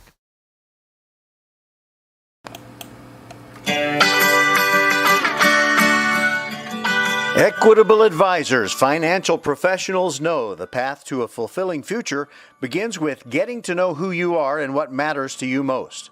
At Equitable Advisors, they work with people as individuals. That's how they deliver on their mission, just like Nick Arevalo, CFP. Talk to your local Equitable Advisor financial professional or visit nickarevalo.com. That's NICKAREVALO.com. Together, you and my friend Nick can plan a future that reflects all of who you are. Equitable Advisors, LLC, New York, New York. Member FINRA SIPC.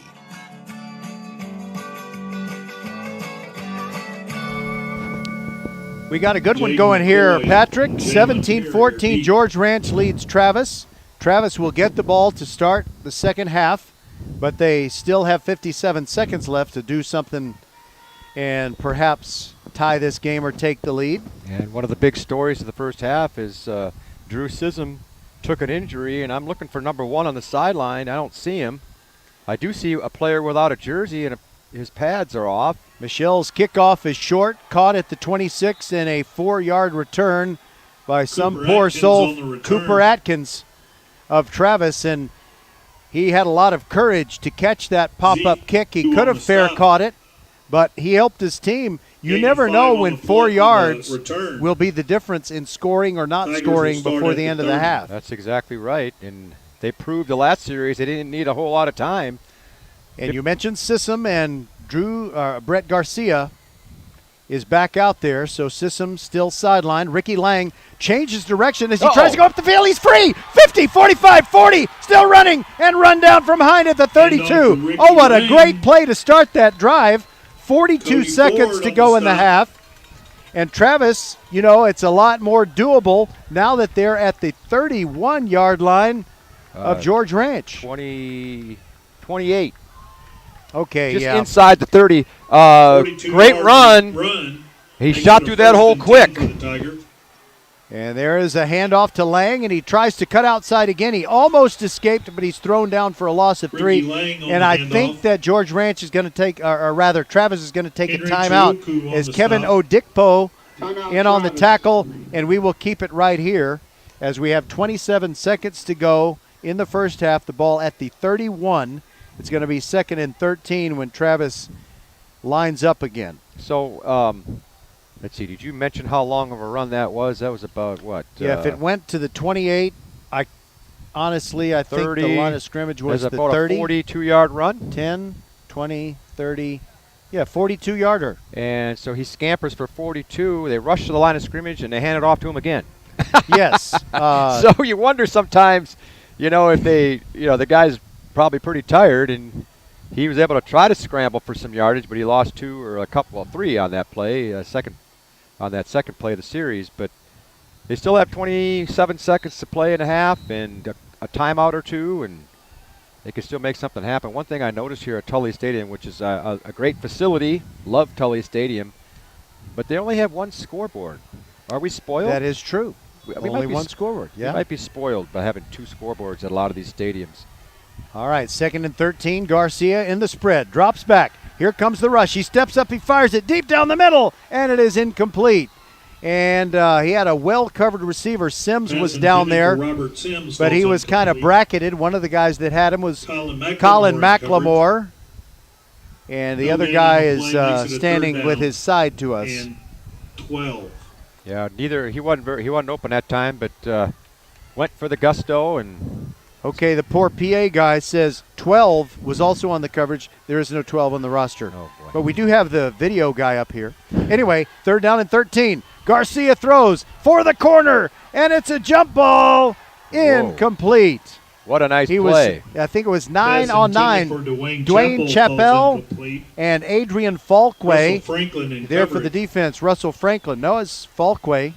So you had 9 and 9 right there together. Originally, when you saw the pass go up, it looked like it might be a touchdown, just a slightly underthrown, and the defender was able to get there. It looked like he might have interfered with him, but he was actually turned back and in a good position. Yes. Had he not turned back, maybe there'd have been a penalty marker on We've that. both seen guys flagged for pass interference on less contact than that. Here we go. Right. 4th down and 13. Screen pass, and it is intercepted by George Ranch. It's big number 99, Cody Ford, going down the sideline and down at the 49. And the clock stops at 2 seconds to go. One play. And if George Ranch wants to, they can say Hail Mary full of grace. How many times?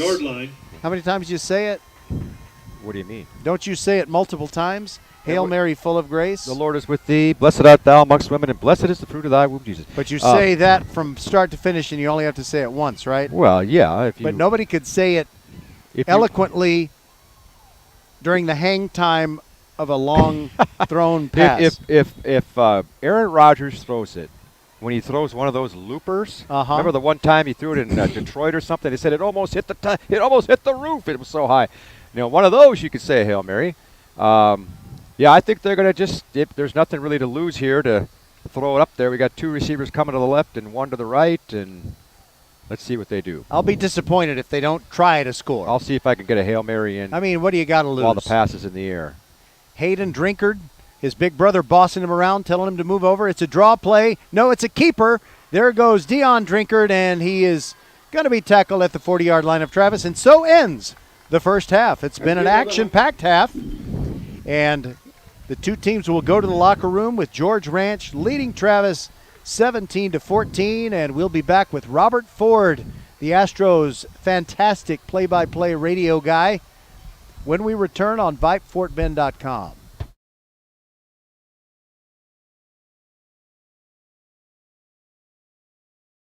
Hey high schoolers, are you interested in a career in sports media? Vype can help.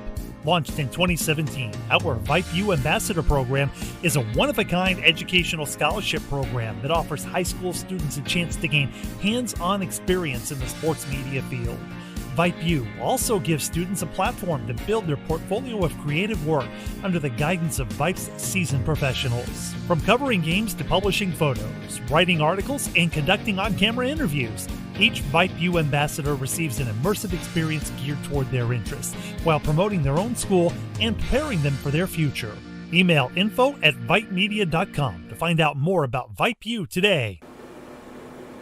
Hello fans, this is Bradley Stabenow with Needville Insurance. We know Fort Bend County. I'm a 4th generation resident of Fort Bend. I'm your local, hometown, trusted agent. With over 30 carriers and 9 auto insurance carriers, we shop the insurance for you. We know insurance is hard. We know it's complicated. We make it easy for you. We have Spanish speakers here available for you. Call us at 979-793-7411 or needvilleinsurance.com. Once again, call us 979-793-7411. Welcome back. This is the Next Level Urgent Care halftime show, and I'm a little nervous because I'm going to be asking questions of someone that makes a living interviewing and describing baseball. He's Robert Ford, the radio play-by-play man for the Astros. And Robert, I'm looking back to when you started, 2013, 2014, kind of lean years. I'm sure you enjoy your job no matter what, but ever since then, the Astros have been contenders. So are you pinching yourself that it's been so good for so long? Thanks for having me, Roger. Yeah, absolutely. I mean, I think the dream as a broadcaster is to get to the major leagues, and I was fortunate to do that with the Astros, and then obviously you hope that the team's successful, but as a broadcaster you don't have any control over that. But yeah, I've been very fortunate that the Astros have gone on the run that they've gone on. Certainly didn't see it coming back in 2013, my first year, when they lost 111 games. I mean, we knew there was a plan, we knew there was a rebuild, but those don't always work, and sometimes how well does it work? But I mean, a ball club that's gone to the ALCS 5 years in a row, which has only been done 2 other times in baseball history, and I mean, it's just impressive to watch, and I'm really fortunate to have been a part of it in some small way. I've really enjoyed hearing you and Steve Sparks come together as a duo, and I think you're a very good match set. There are things that you're both funny when you need to be, but of course Sparky has his own personality, and so do you. I'm also amazed you're very precise. I listen closely when I listen to a description I did of a game and I'll say, oh, I can't believe I said the wrong word there. You don't say it very often. What's your secret?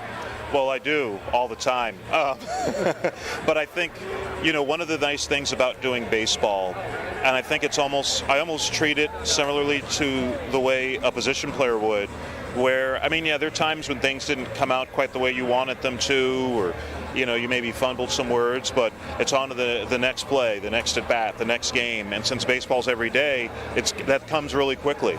So, all right, so maybe I didn't say this quite the way I wanted to in the third inning, but I still have, 6 more innings of baseball to broadcast. And so that's always, because, you can drive yourself nuts,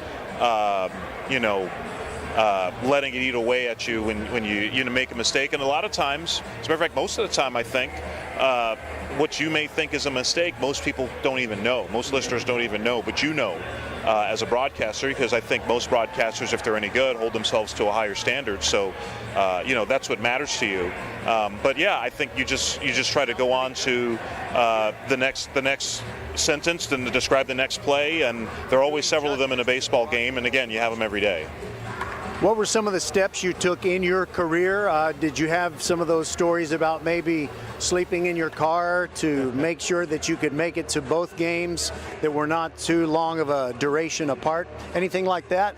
Well, I worked as a minor league baseball broadcaster for 7 years, and during that time I also did other sports.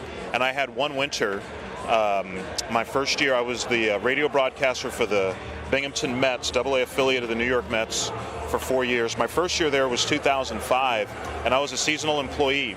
And so I didn't have anything lined up at the end of the season. So I wound up working as a pizza delivery guy for 2 months, and then I was able to land a couple of gigs. One doing college basketball for a Division II school, the College of St. Rose, which is in Albany, New York, about 2 hours from Binghamton. And I also did some high school basketball for a little small station outside of Binghamton. Not that Binghamton, New York's all that big, but the town, Sydney, New York, where I was doing games at, the high school games, was even tinier. And so I wound up that winter doing 75 basketball games because the Division II school, College of St. Rose, played double headers, and their conference was throughout New England. So I would drive to Albany 2 hours away if it was a home game, do both games, the women first and the men's game, and then drive back. If they were playing on the road, they'd be going up to New Hampshire or Vermont or Massachusetts or Connecticut. So then I would get on the bus, go with the team, call both women's and men's games, get back on the bus with them, come back to Albany, get in my car, drive 2 hours back to Binghamton, New York. And then usually I had a high school game the next day, and I did have a couple of instances where I had college basketball in the early afternoon and then a high school playoff game for basketball in the evening, and fortunately didn't have any mishaps, or I was able to get to all my games on time. And but yeah, that you look back on stuff like that and it's like, man, how did I do that? But you're not thinking that. I loved what I was doing. I still do. I love broadcasting, and so I just looked at every opportunity as a chance to get better and a chance to do something that I love. So you were an overnight success. And by the way, you mentioned you did the women's game, then the men's game. Did you fill the time in between games or throw it back to the studio? Well, so with College of St. Rose, their broadcasts were internet streaming. So I didn't have to fill between games. I could just be, okay, we'll be back because there's about a 30-minute gap between the women's game and the men's game. So all right, we'll be back in 30 minutes for the men's game. Now, when I was in Kansas City before I came to Houston doing pre and post for the Royals flagship station, in the winters I did basketball for Nebraska Omaha, which is now Division I, but they were Division II when I started. And it was the same thing. Men's and women's basketball doubleheaders. Now that was on a station, so what I would do is the women's game would be first. I'd interview the women's basketball coach before the game, and that would be my pregame interview. And then I would do the game. Halftime of the women's game, I'd have the men's coach come on with me and do an interview with him that would preview the men's matchup. So I'd have that interview and then do the second half of the women's game. Between games, I would play the men's coach interview because that would be a preview for the men's game, and I would also interview the women's coach right after the women's game. So I'd have that, and then the women's interview for the post game, I would play that at halftime of the men's game. So I had a whole little system that I had working where I always had content between games and at halftime. But I mean, that's just what you have to do sometimes. That's why I love this little guy right here. This recording device is like a studio. And one of my favorite books is an autobiography, Al Michaels' You Can't Make This Up. Yeah, I trust that you read that book. And he just said, if you want to be great as a sportscaster, just broadcast as much as you can. I mean, just game after game. The more you do, the better you're going to get. And obviously, you did that. A couple of questions I wanted to ask. What did you do when you found out the PA announcer here for the Astros was Bob Ford? Well, I was excited to meet him, and when I first met Bob, it went exactly as I thought it would go. He actually came into the booth. It was opening day in 2013, and he came into the broadcast booth, and he goes, "Bob Ford," and I go, "Robert Ford," and we shook hands, and it was pretty funny because Bob told me that he heard from quite a few people who were congratulating him. He's like, "I had no idea you wanted to call baseball," and he's like, "It's not me, I swear." And every now and then we get mixed up for each other. I'll get an email meant for him or vice versa. We laugh about it now, and Bob's great, a great PA announcer and a really good guy. But yeah, it's pretty funny how we get mixed up every now and again. And you've always gone by Robert, right? You didn't change it to Robert when you became the Astros guy. No, yeah, I've always been. It's never been Bob, but yeah, it's always been Robert on air. All right, one kind of offbeat final question. You always give credit to your producer, Matt Bolts, I believe is his name. And one thing, I don't know if you call this bump music, but when you're coming out of a commercial and resuming the game, the variety of music that we hear is just incredible. I mean, it probably goes from 55-year-old music to something that came out in the last 5 years. Do you have anything to do with the choices? Do you and Sparky ever refer to them? Not directly. Our studio producers, Josh C. and Joe George, are our studio producers these days. Bob Elliott was studio producer for years for Astros Radio, going back to Gene Elston in the early 80s. And it's always been their choice as to what to play, and they get into it. Bob Elliott used to be a DJ, so he was, and he just loves music, and I think that's true for Josh C. and Joe George, who we have now. And a lot of times we'll mention a song in the inning, like something will come up or whatever. We'll talk about a player's walk-up music, and then we'll come back, and the next bump will be the song we just referenced or a song by an artist we just talked about. And we don't necessarily do that intentionally, but I always joke sometimes. It's like, this is how we find out if the studio producers are paying attention. If we mention a song or an artist, and we hear it the next break. There's one other thing I want to ask. I hope you don't mind. Sometimes I wonder if broadcasters, you get together and maybe you argue about what's the best expression to use. A few things that you say have kind of affirmed. There's this one guy that told me you should say a pitcher has no record if it's 0-0. And I said, no, he has a record. He just doesn't have any decisions. He's pitched. But he said, no, say no record. So when you say no wins or losses, that makes me feel like I'm doing it right. Well, and it also, when someone says a pitcher has no ERA, that always cracks me up. And this goes back to my days in high school math class, where it's like, no, they do have an ERA. 0 is the ERA, or the ERA is undefined if they haven't gotten out but have given up runs. I always get a kick out of little quirks like that. Another quirk that I have, and it doesn't show up on air because this isn't a spoken thing, but baseball shorthand is if it's a third of an inning or 2/3 of an inning to put .1 or .2. I hate that. I understand why it's done, but I just hate it personally because to me, I think of it as a decimal, and it's not 1/10 of an inning. It's a third of an inning. So I always write 1/3 or 2/3 whenever I write a fractional inning in my book. But yeah, it's one of those things, RBIs versus RBI for plural, things like that. I think sometimes RBI? I say RBIs. But, both are correct, and it's funny because people will argue with me about it. I'm like, no, both are right. Sometimes two things can be true. But yeah, I never say no record because, yeah, like you said, they do have a record. It's just 0-0. And I gave this guy an audition reel, and at one point I said the outfielder is on his horse. And he said, how many horses are there in the outfield? So I've heard both you and Sparky say he's on his horse. So again, that feels kind of affirming as well. Well, I mean, it's just one of those idiomatic expressions, right? I mean, I think most people know they're not literally on a horse, but it just gives you an idea. All right, this guy's really booking it. Because when you hear someone say so-and-so is on his horse, you automatically are thinking, all right, so he must be flying. So I think it's just sometimes certain phrases, certain words just immediately conjure up a visual for the listener, so the listener can immediately, if I say he's on his horse back toward the right field wall, okay, I get it. I can see that. That's Robert Ford, and thank you so much for spending all this time. And, you're one of the announcers I like to emulate. I might even see if you'd listen to a CD of stuff that I've done, but I'll wait until after the World Series is over. How about that? Sounds good. Great talking with you. All right, that's Robert Ford, Astros voice. This is the Next Level Urgent Care, a halftime show, and we'll be Next Level Urgent Care supports Fort Bend County sports and supports you whenever you're hurting.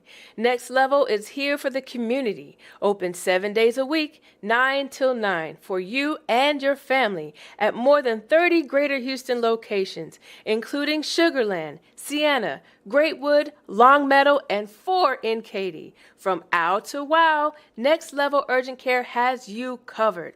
And if you're short on time, Next Level has an app to get you in line right away. Just text NLUC APP to 313131 for Next Level Urgent Care.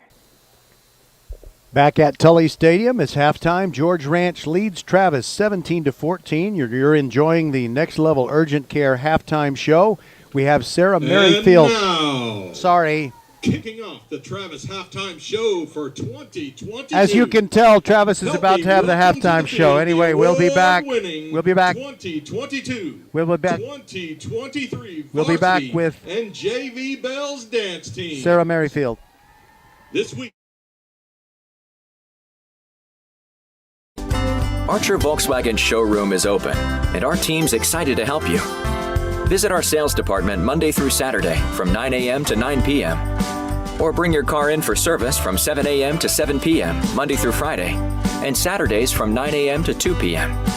We're closed on Sundays to rest and recharge with our families, so we can serve you well through the week.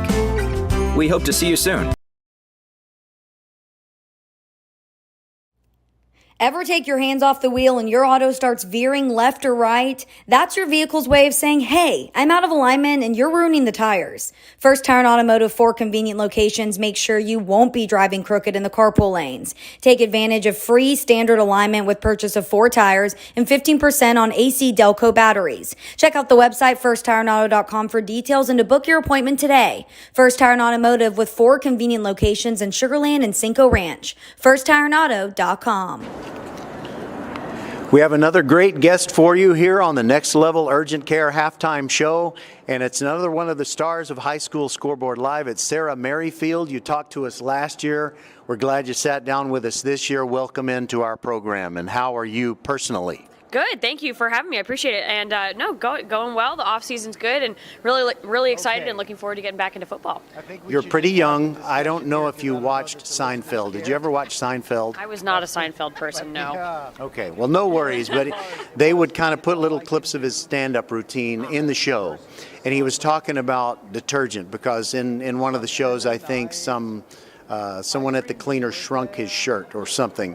But he was talking about how they're always working on Tide at the molecular level. They're just figuring out how can we get out more dirt. And I was thinking about High School Scoreboard Live. Can you make the show better? It's just the show that I dreamed about even before there were such things as Bally Sports Southwest. Is there anything we're going to see that is different? Because I'm just thinking, how would I try to improve it if I was in charge? I mean, we've got a great slate of stuff coming up this fall, and it's really exciting. We're definitely working on tons of original content. You know, we're continuing to improve always, with our live product. And I think that ad last year was a really big, bump for the show, just having that live presence from the field.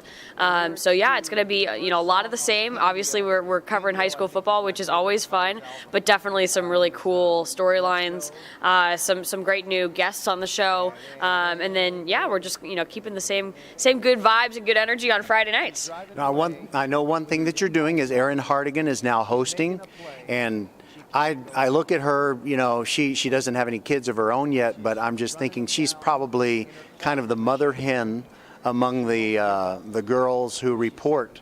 And you're all so good, so thorough, and you can tell everybody has that passion for sports. But is she kind of a mother hen? I don't necessarily know if I'd call her a mother hen. I think she's definitely one, she's one of us. We love her, and she's fantastic at what she does. She definitely takes that hosting role very seriously, and she's been great at it for as long as she's been doing it. I think it's going on 9 years with Greg Tepper at her side. But yeah, we all have a really good rapport with her, and it's really fun to get to talk to her in studio when we do those live hits. This is Sarah Merrifield of High School Scoreboard Live, and last year, I know that not everyone who was listening last year is listening right now, so tell us about Syracuse and tell us how you are not related to Whit Merrifield of the Kansas City Royals, but you have met him and he's a good guy. Yeah, Syracuse, I loved going there. I graduated in 2015. It was a little too cold for me, so I decided let's find the hottest state possible, and here we are in Texas. I loved going there. It was a great fit for me. I studied broadcast journalism for my major, and what I took away was that the experience I had out there was great, but I'm really loving what I'm doing, so I'm grateful for the chance to have that education. And I'm not related to Whit Merrifield, although I have met him. That was one of my first things I did when I was on the road. My very first baseball game for the Texas Rangers was in Kansas City, and I said, well, he's here, might as well ask. So I walked into the clubhouse and introduced myself. He remembered me from one of our preseason games, and we had a funny laugh about it because our families, while same last name, totally opposite sides of the country, so we don't think we're related. Well, we know you were very busy way back in July at the convention in San Antonio, and your schedule is busy now. Thank you very much for being with us, but I'll give you the chance. Is there anything else you want our listeners to know that you didn't get to say in this brief visit? No, just excited about the football season, and we appreciate the viewership and the support every Friday night. So thank you for tuning into Bally Sports Southwest to support not just us, but of course the great teams of Texas. So we're having fun with it, and hopefully you guys are enjoying watching it. All right, thank you so much. That's Sarah Merrifield. This is the Next Level Urgent Care Halftime Show. We'll be back.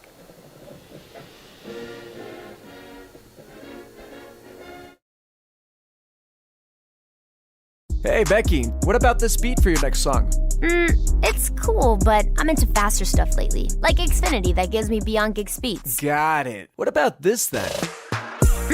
It sounds powerful, just like Xfinity. Because its supersonic Wi-Fi has 3 times the bandwidth, you can connect hundreds of devices at once. That's what I call power. Unbeatable internet from Xfinity. Made to do anything so you can do anything.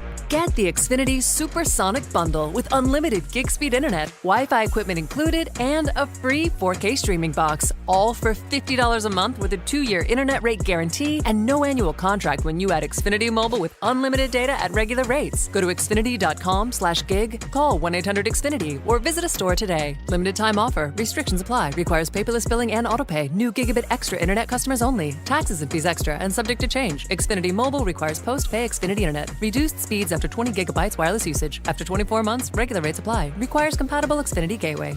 The Travis Tiger Band continues to entertain the crowd here at Tully Stadium as the Tigers are trailing George Ranch 17-14. And I'm going to give you some scores here, and I got to tell you, at least one of these scores will blow your mind.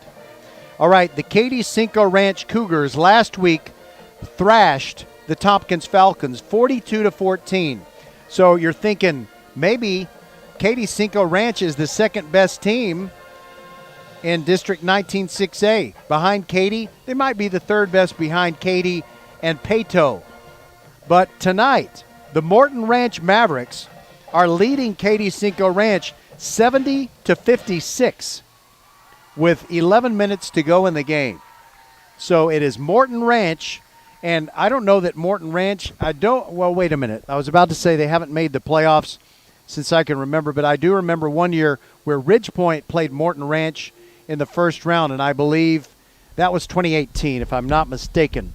But Roger, are they playing a basketball game tonight or a football game? Well, I'm pretty sure it's not a club basketball game. They wouldn't put that on the Did you Dave say Campbell's. 70 to 56? 70 to 56. Jeez. Morton Ranch over Katy Cinco Ranch. However, there's still 11 minutes left in the game. Wow. They're going to get 100 points. All right, so the A-Leaf Taylor Lions at Crump Stadium leading Alvin 37-20 with 2:18 left in that one. Looks like it's going to be a win for perhaps some students that I once taught. I don't know if they're still playing ball or not. All right, Jersey Village over Spring Woods, 58-0.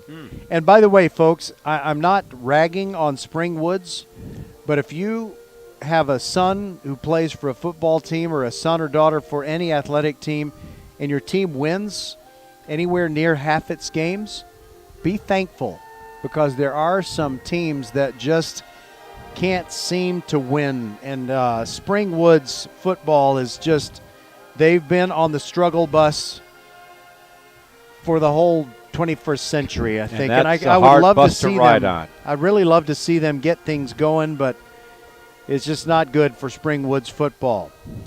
All right, Port Arthur Memorial 34-0 over Baytown Sterling with 9:56 to go in the third. And the Willow Ridge Eagles, tough outing against Nederland. Nederland 31 and Fort Bend Willow Ridge 14 as they start the third quarter. So still time. Tough year for Kendron Penson, the new head coach, and his son KJ, the quarterback. Deer Park leading Pasadena Dobie 28-21 at halftime. I'm skipping some scores. I don't think they want to hear all of these. Katy 42-3 over Maid Creek. That is a halftime score. Katy 42, Maid Creek 3. Not really a surprise. Tomorrow night you've got Seven Lakes taking on Katy Tompkins at Rhodes Stadium, and when we bring you the game between Austin and Elkins, we'll give you an update on that one. Klein Oak and Klein Collins are playing a game tomorrow night. Crosby is taking on Kingwood Park. That ought to be a pretty good ball game. And so there you go. You have the short Thursday night schedule. Here at Tully Stadium at 17-14, the Travis Tigers trailing the George Ranch Longhorns. Patrick, anything that jumped out during the first half that we really didn't get a chance to say when they're playing fast and so forth? Well, I don't know if anything really jumped out. It's the Longhorns got off to that 14-0 lead, and they looked like they were just going to run away with things. Travis needed a drive. They got a drive. And if you recall, what aided the drive were a couple of big penalties, a face mask penalty and then a pass interference penalty. So Travis was a beneficiary of some big breaks there. And they got back into the ball game. They tied it up then with a 2-point play on the next drive. Off of that, remember that 87-yard run from Horace and the 99-yard drive. But I think the big key for George Ranch was the penalties. They had multiple penalties and several, of the big variety, like the face mask and the 15-yard penalty type, which kept the drives going for Travis and nullified a potential touchdown at the end of the first half. Remember, the runner got all the way to the 3-yard line. Who was that again? Was it Jones? Garrett Tagliabue, Danielle Jondu, or I believe it was Jones who took that Taylor Smith. That screen pass all the way to the 3, and they had that goofy penalty. The referee ran into the person on the sideline, so they had to settle for 3 there. Anyway. By the way, just a little message to our listeners. Sometimes we're concerned that you can't hear Patrick or me sometimes when the public address announcer starts talking, not just here but also at Mercer Stadium. And sometimes I'll go back and listen to the podcast, Patrick, and it'll actually sound okay. The PA guy does not quite override us, and people can hear us, but inside our headsets, well, it just sounds like we're trying to talk while a jet is taking off. It's deceptive to us on the moment because we're thinking that we can hardly hear ourselves, so certainly nobody else could, right? But that's we kind of don't what know we're thinking. How much of what's going into our head through our ears is coming through the headset electronically, or is just coming in normal sound like you hear your dog barking. I don't know. All right, we've got a minute and a half to go before resumption of this football game. We'll take one quick break and be back. George Ranch 17, Travis 14. This is Vype, FortBend.com, your broadcast home for Fort Bend County sports.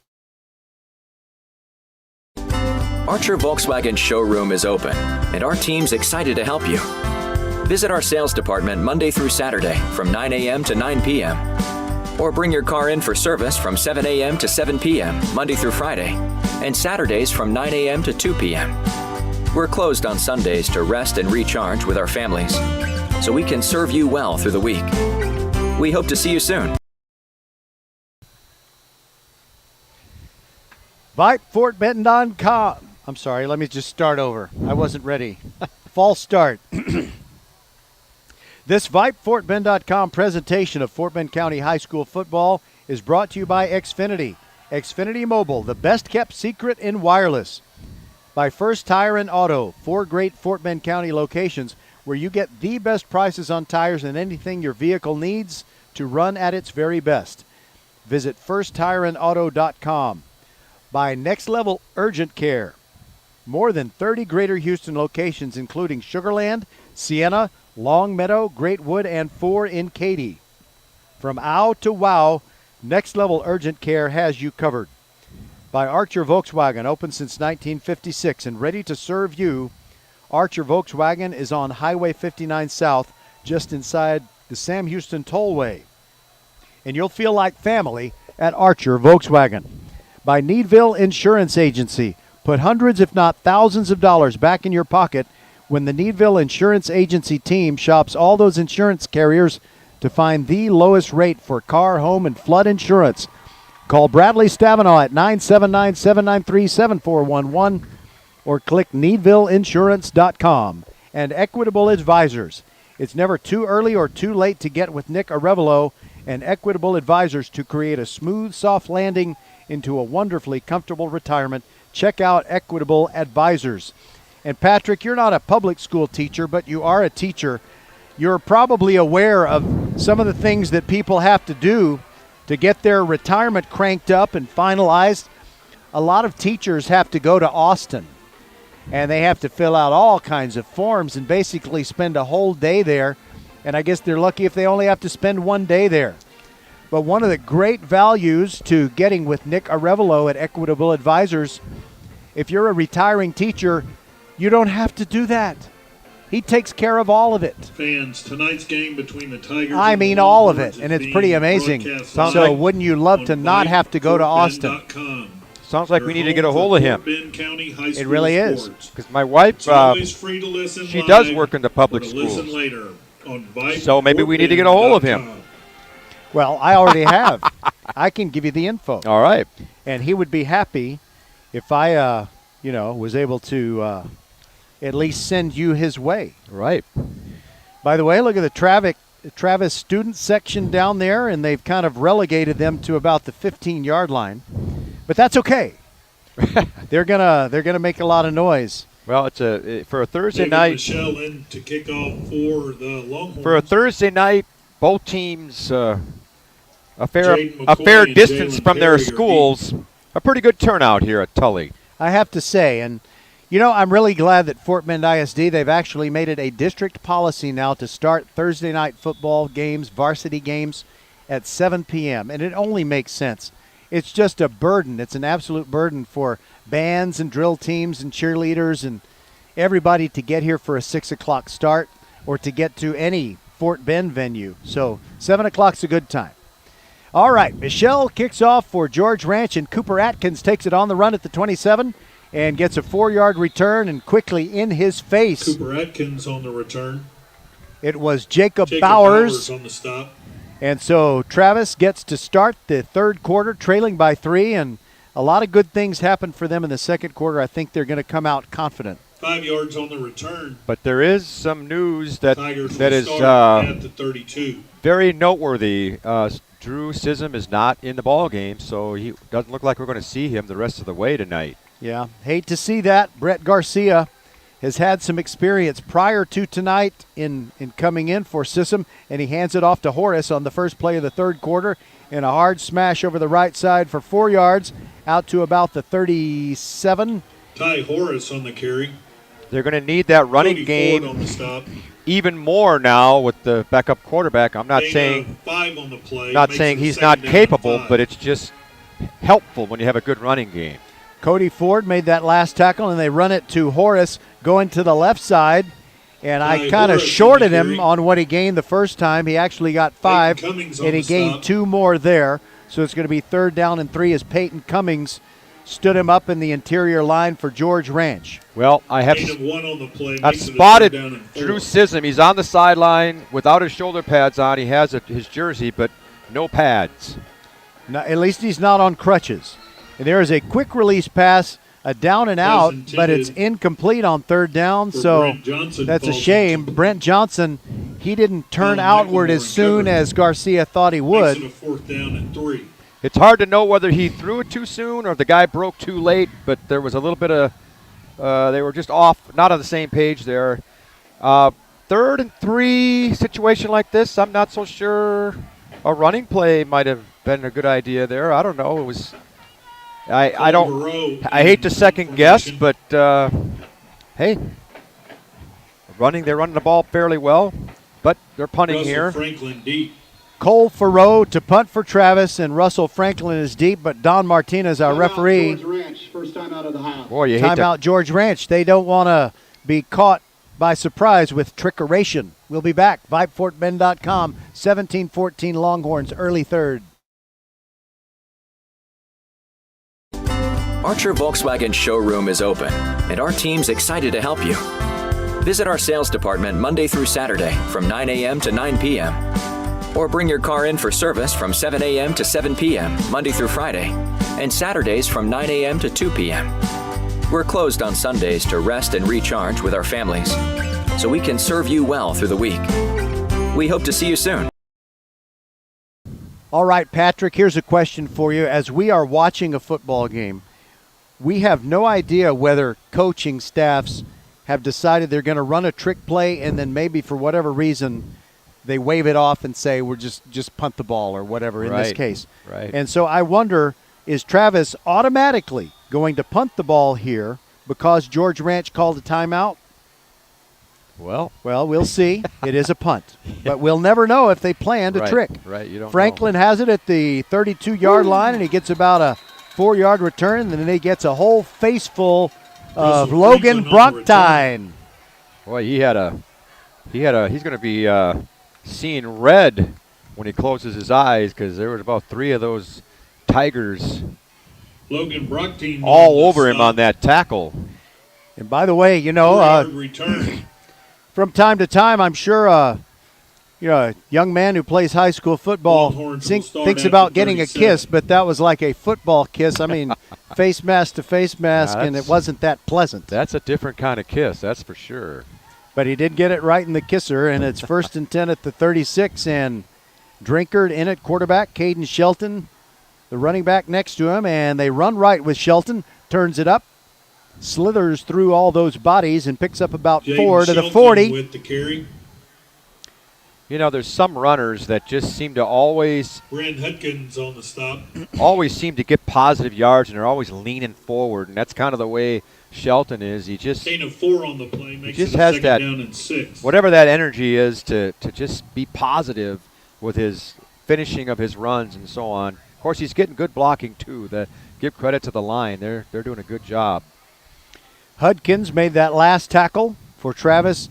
And with Shelton and the style of running and his quality of running, you don't have to open up a huge hole for him all the time, but you just keep running him at that defense.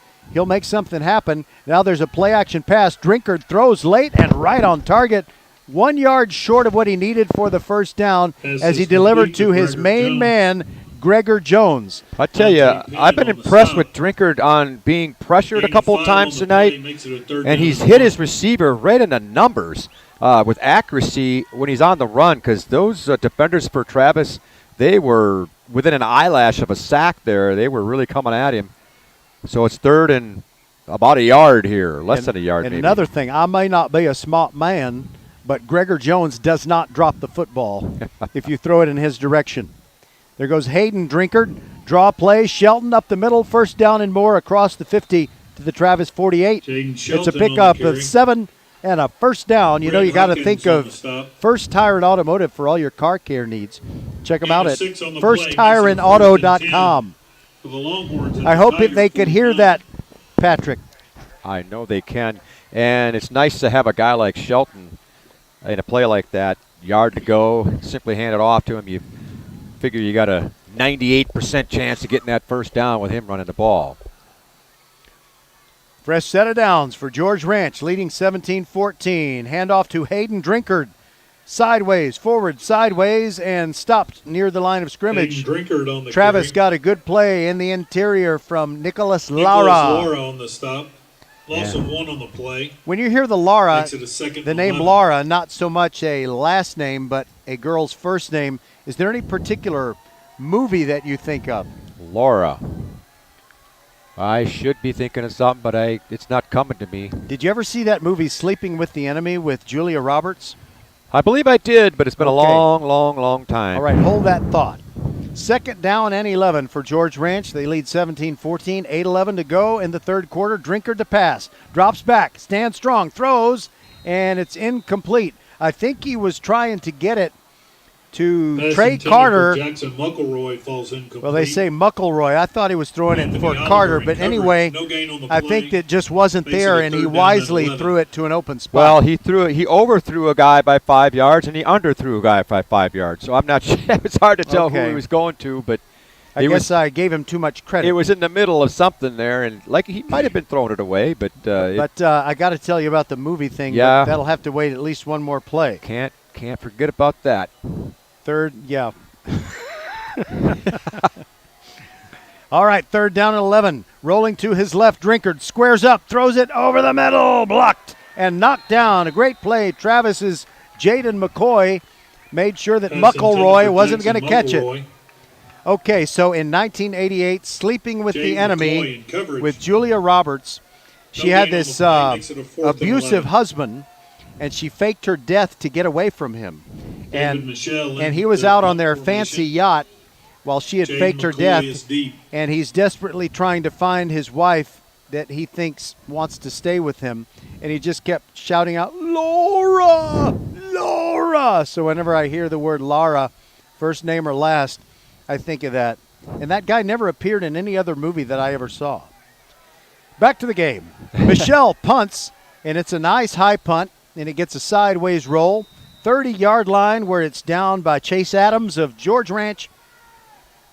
And so the Travis defense did their job, and the offense goes back out there trailing by 3 with 7:47 left in the third. 20-yard punt with no return. George Ranch got a first down or two Tigers there. will start at their 30. And then the Travis Tigers got tough, and so the score remains 17-14 as it was at halftime, and we got ourselves a pretty good battle here, Roger. It's a pretty good night, pretty good game for our Thursday night football in terms of competitiveness. All right, Brett Garcia with 2 running backs next to him will throw it quickly. It's a little check down pass into the flat, and he's got his man, Pass is Brent complete to Johnson, Brent Johnson. and he goes out of bounds after a pickup of how much? Adrian Fakwe runs 3 it yards, down. second down and 7. What's interesting is he had a couple of real big catches last week, and I believe that's his first time they've gone to him tonight. And that's kind of the way it was last week, is he didn't really see a lot of balls his way until in the second half. Garcia hands it off straight up the middle. Horace finds no room whatsoever on that play. Ty Horace on the carry. There were several Georgia Ranch Longhorns Chase there, but I'm Adams going to on give the credit to Brandon Mays. Chase Adams, the PA guy, saw Chase Adams, so we'll give them both credit. Yeah, there was a lot of stutter stepping in there because there was no room, and that brings up a 3rd and 7. Tough play here. Big play. Can they protect Garcia? 4-man front and some linebackers who might be taking a hard step and blitzing.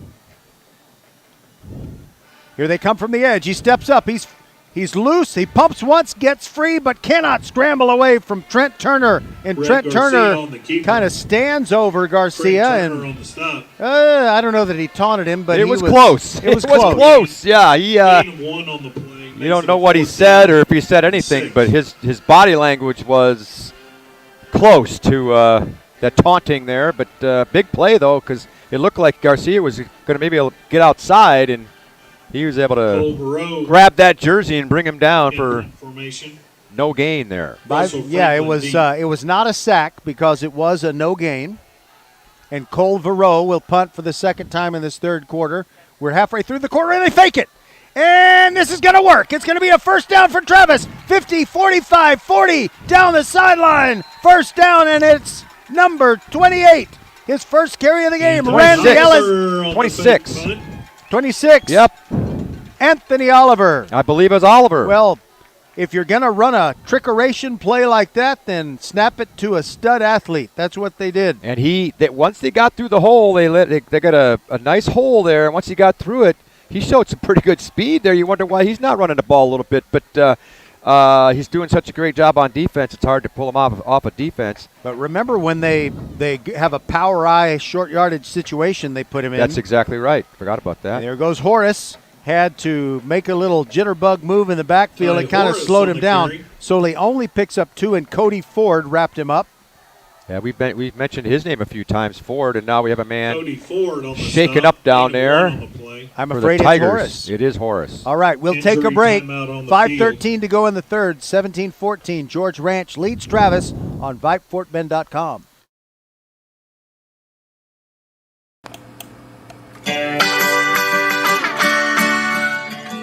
Equitable Advisors financial professionals know the path to a fulfilling future begins with getting to know who you are and what matters to you most.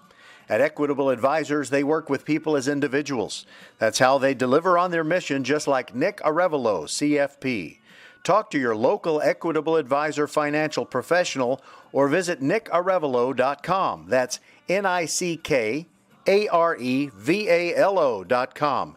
Together, you and my friend Nick can plan a future that reflects all of who you are. Equitable Advisors, LLC, New York, New York. Member FINRA SIPC.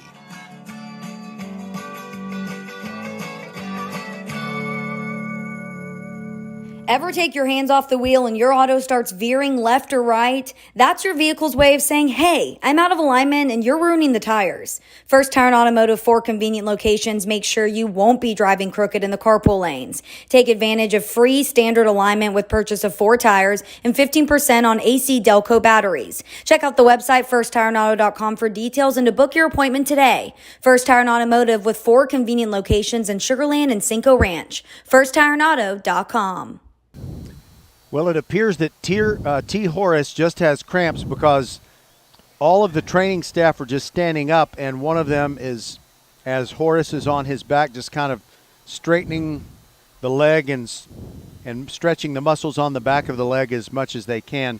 And this is a good time for me, Patrick, to tell everyone that my idea for our Equitable Advisors Countdown to Kickoff show is trash talking cheerleaders. And I will write a script for the cheerleaders. Very, very, what's the word? Not smarmy. That's not the right word. Cheeky. They're just kind of, well, it's trash talk is what it is, but it's creative. So I just want the George Ranch fans to know that I intended to let the George Ranch cheerleaders do their trash talking. In fact, I wrote them a script and I went to Miss Kyra, their cheerleading coach. But a bunch of things happened. By the way, Horace is on his feet and he's walking very slowly toward the near sideline. Hopefully he'll be okay when the cramps go away. And hopefully that'll be pretty soon. But so Miss Kyra kind of looked at the script and I don't know that she really necessarily wanted to do it. But I had so many other things that cropped up, many because of my own lack of organization. Patrick had to run all the way down to the parking lot and pull something out of my car, a little important piece of equipment that I forgot. He kind of saved my bacon. Anyway, we just didn't have time to do the trash talking cheerleader segment. We didn't have a chance to record it. Garcia drops back, throws down the sideline, and pass interference called as Sims was not quite open. But they're going to get Kennard McGuire for pass interference. McGuire in coverage, flag on the play. So that's a break for Travis. They had a 2nd down and 9, and they were ahead of the sticks, but not by too much. Well, it's a tough call. The defender, they were basically stride for stride.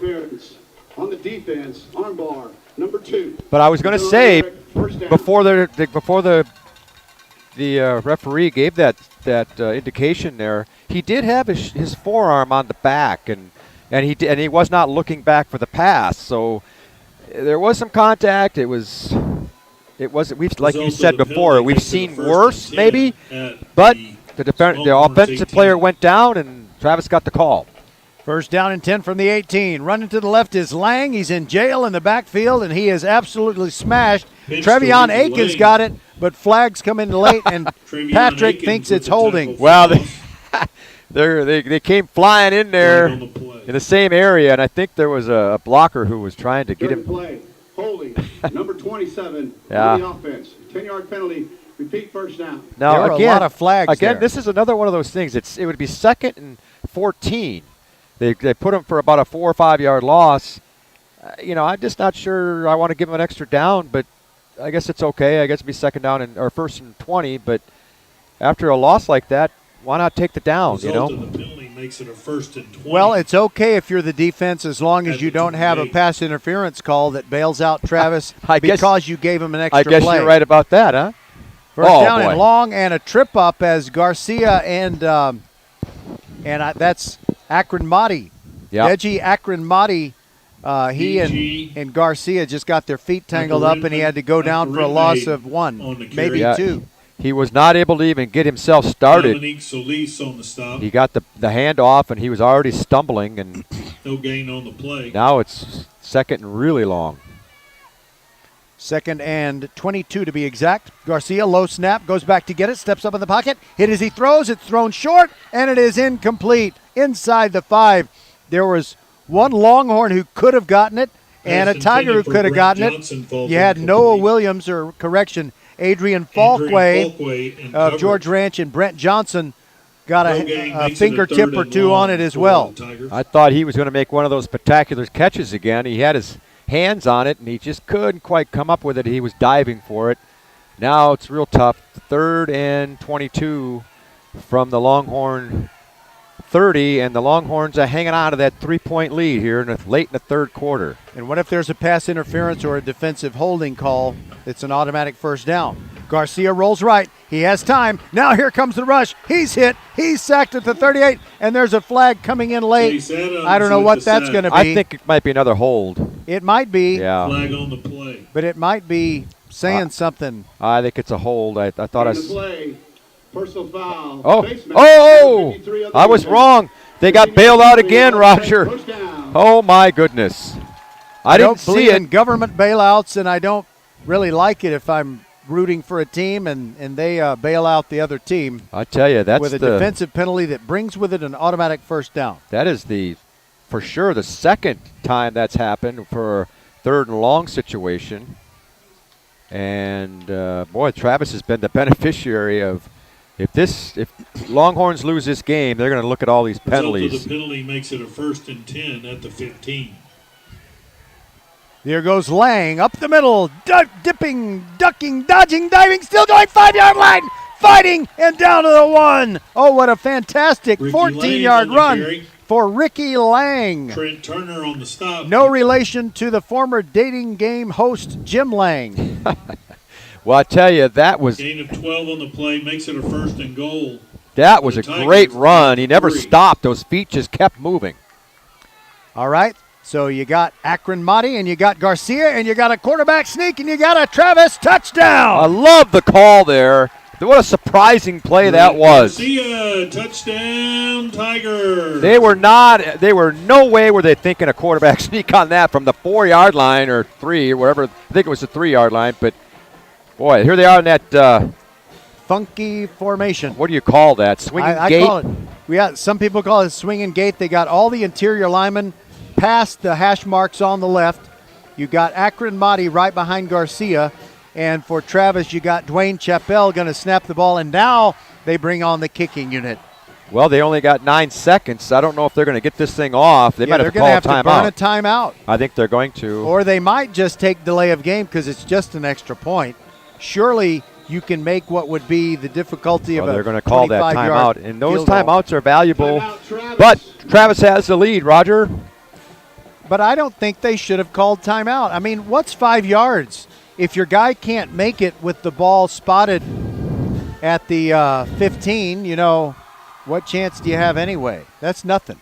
Well, I agree with you. The other option would have been to make the change just, 5 seconds earlier so they had time to do it. But you keep talking. I got to say hello to some friends. Regardless, they did call timeout, and they will kick the extra point apparently to try to make it 21-17. They lead 20-17 right now.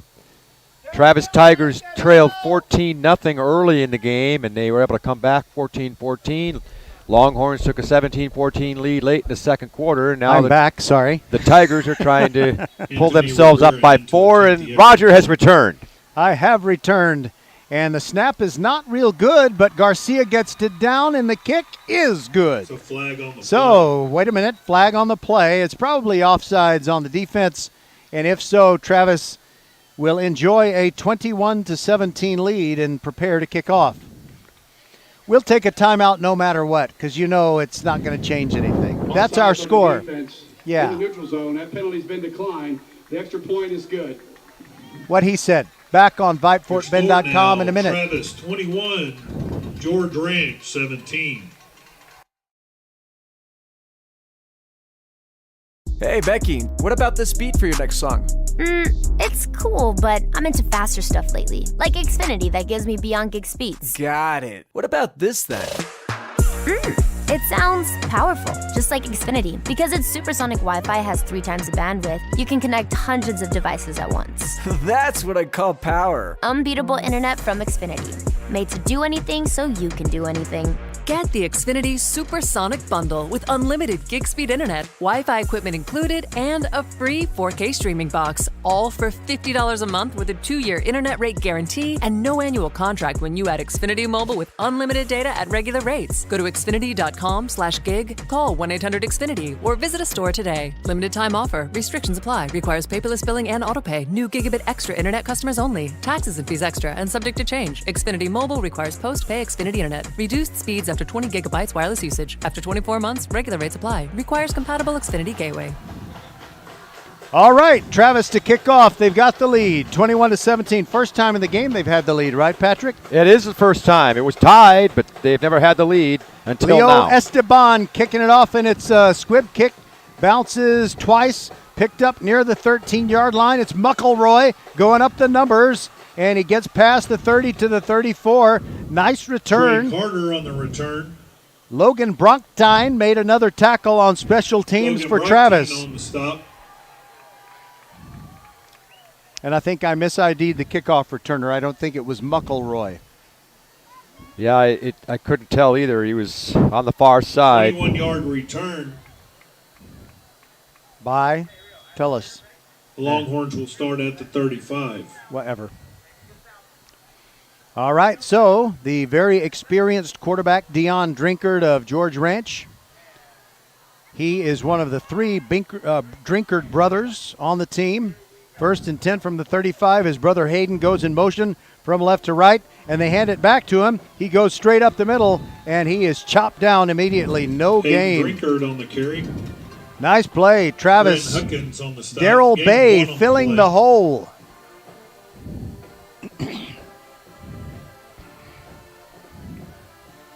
They do give him 2 feet. So it's 2nd down, 9 yards, and 1 foot. There you go. Got to get specific. And they're playing the Eye of the Tiger, the Travis Band is. Rocky 3. Wow, what a great movie. Anyway, 2nd down and a long 9. Drinkard throws to the far sideline, and he's got his man, but his man has to go to the ground to make the catch as he delivers to Bryce Odom. Davis Ochoa on the stop. Davis Ochoa dropped him, except he pretty much dropped himself when he caught it. 3rd down and 4 for George Ranch.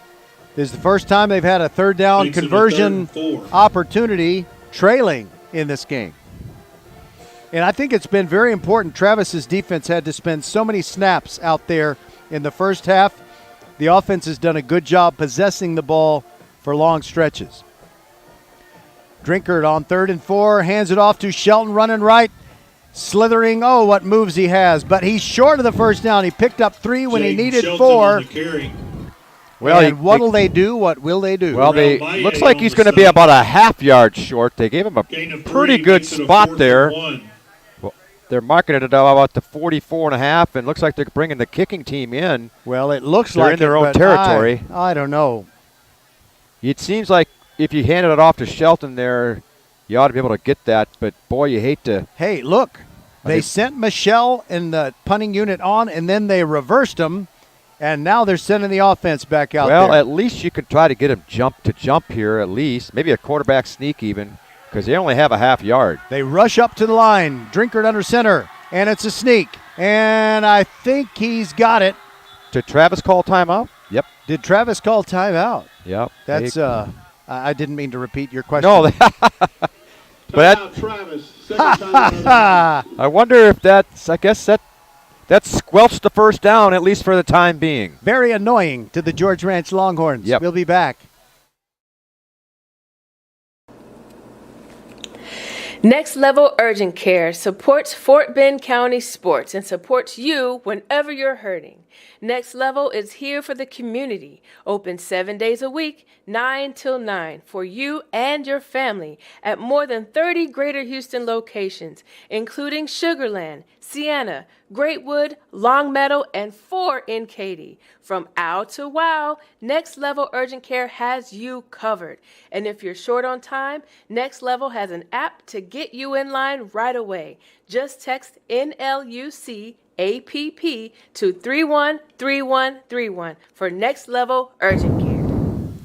All right, we're back. 4th and less than a yard. We're still in the 3rd quarter with 1:03 to go. George Ranch is going to go for it. They're in their own end, but not deep in their own end. They're between the 44 and the 45. Drinkard under center. Shelton behind him. Drinkard takes the snap, sneaks. I think he got it. Same result as the last time, and Dion Drinkard on the carry. Unfortunately for the Tigers, they've used another timeout. They only have one remaining here in the second half. Yeah, that was pretty easy. They just did a basic quarterback sneak. Now they're not going to measure it, are they, Roger? I don't think so. They did wave the sticks down the field. I don't know why they're huddling now. Well, you know why they shouldn't measure it? Because they've already moved the sticks. Because it's a first down, and you need to think of First Tyrant Automotive. Absolutely. For all your car care needs. Check them out at firsttyrantauto.com. Well, They're open Monday through Saturday, by the way. That's good. That's good information. I don't know what they're talking about here. There apparently was a possible penalty, but now they're waving the penalty off, whatever might have been that penalty. And now we have officials talking to both sidelines to clarify the situation. And in the meantime, the Longhorns have a first down. That's the important thing, I guess. Yeah. I wonder if George Ranch's Nick Cavallo was thinking, well, if they were offside, we'd rather have 5 yards than the one we got on the sneak. Exactly. The ball is at the 46 of George Ranch. Fresh set of downs. 41 seconds left in the quarter. Drinkard, plenty of time to throw. Pump short, now he's going to scramble. He's across the 50. He's got another first down and runs out of bounds at the Travis 42. Dion Drinkard on the keeper. After watching him run a couple of times like that one right there, Timmy Osanaki runs him out of bounds. I'm kind of surprised they don't run him more. He's quick. You fake a handoff to Shelton and you let him keep it. I think they did run one play like that in the first half, which was a very positive play. And that time he scrambled and he was able to easily get the first down. Now they go back to that pistol formation. Shelton is still the feature running back behind Drinkard. Dion turns around, hands it to Shelton, runs outside the numbers, and there are a bunch of Travis Scarlet jerseys waiting for him, and he's knocked out of bounds. He's hit late. That was going to be a no gain. It was going to be 2nd and 10, and somebody for Travis hit him after he was well out of bounds. The flag comes. It'll be 15 against the Tigers. So now the Tigers hurt themselves with a penalty like that. After the play, hit out of bounds, unsportsmanlike, 40 on the defense. 15-yard penalty, automatic, first down. Now here's what I think about that call. Now it's hard to tell from here, but it looked like it just was a continuation of the tackle. It didn't really look like somebody really came in late, but it was just a continuation, and it just kind of went out of bounds. If that play would have happened on the Travis sideline, they would not have called that penalty. That's my opinion. What do you think, Roger? I think that sometimes the immutable laws of physics mean you just can't stop yourself. Right. And I think they need to take into account and use their judgment on intent. Right. And sometimes if a guy is hustling, he doesn't want to see the running back slip between the tacklers and the sideline and go for a score. Right. So, well, what I'm saying I think is sometimes they call it when they shouldn't. Well, I'll tell you what I was saying also in a second here. I formation, a lead blocking back in there for Shelton, who runs right, turns it up inside the numbers and gets about 5. Would you 2nd call and 5? Part of the reason why I thought the opposite sideline is because the Longhorn coaching staff is hollering for the penalty. On the other side, the Travis, they would not be calling for the penalty, so you would not. Well, it's the end of the 3rd quarter, Roger. I think I've said enough about that play. And you've done it again. The end of the quarter has snuck up on me, and thank you for alerting me to it, my friend. We'll be back.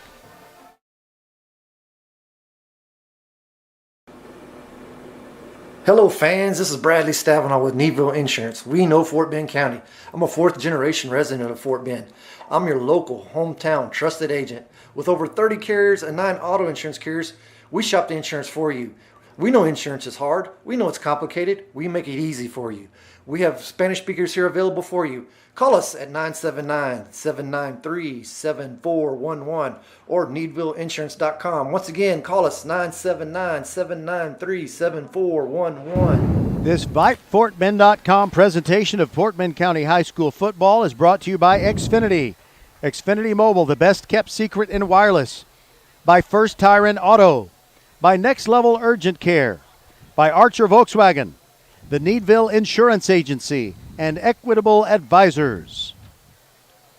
So Travis is up 21-17. They were down 14-0 at the beginning of this game.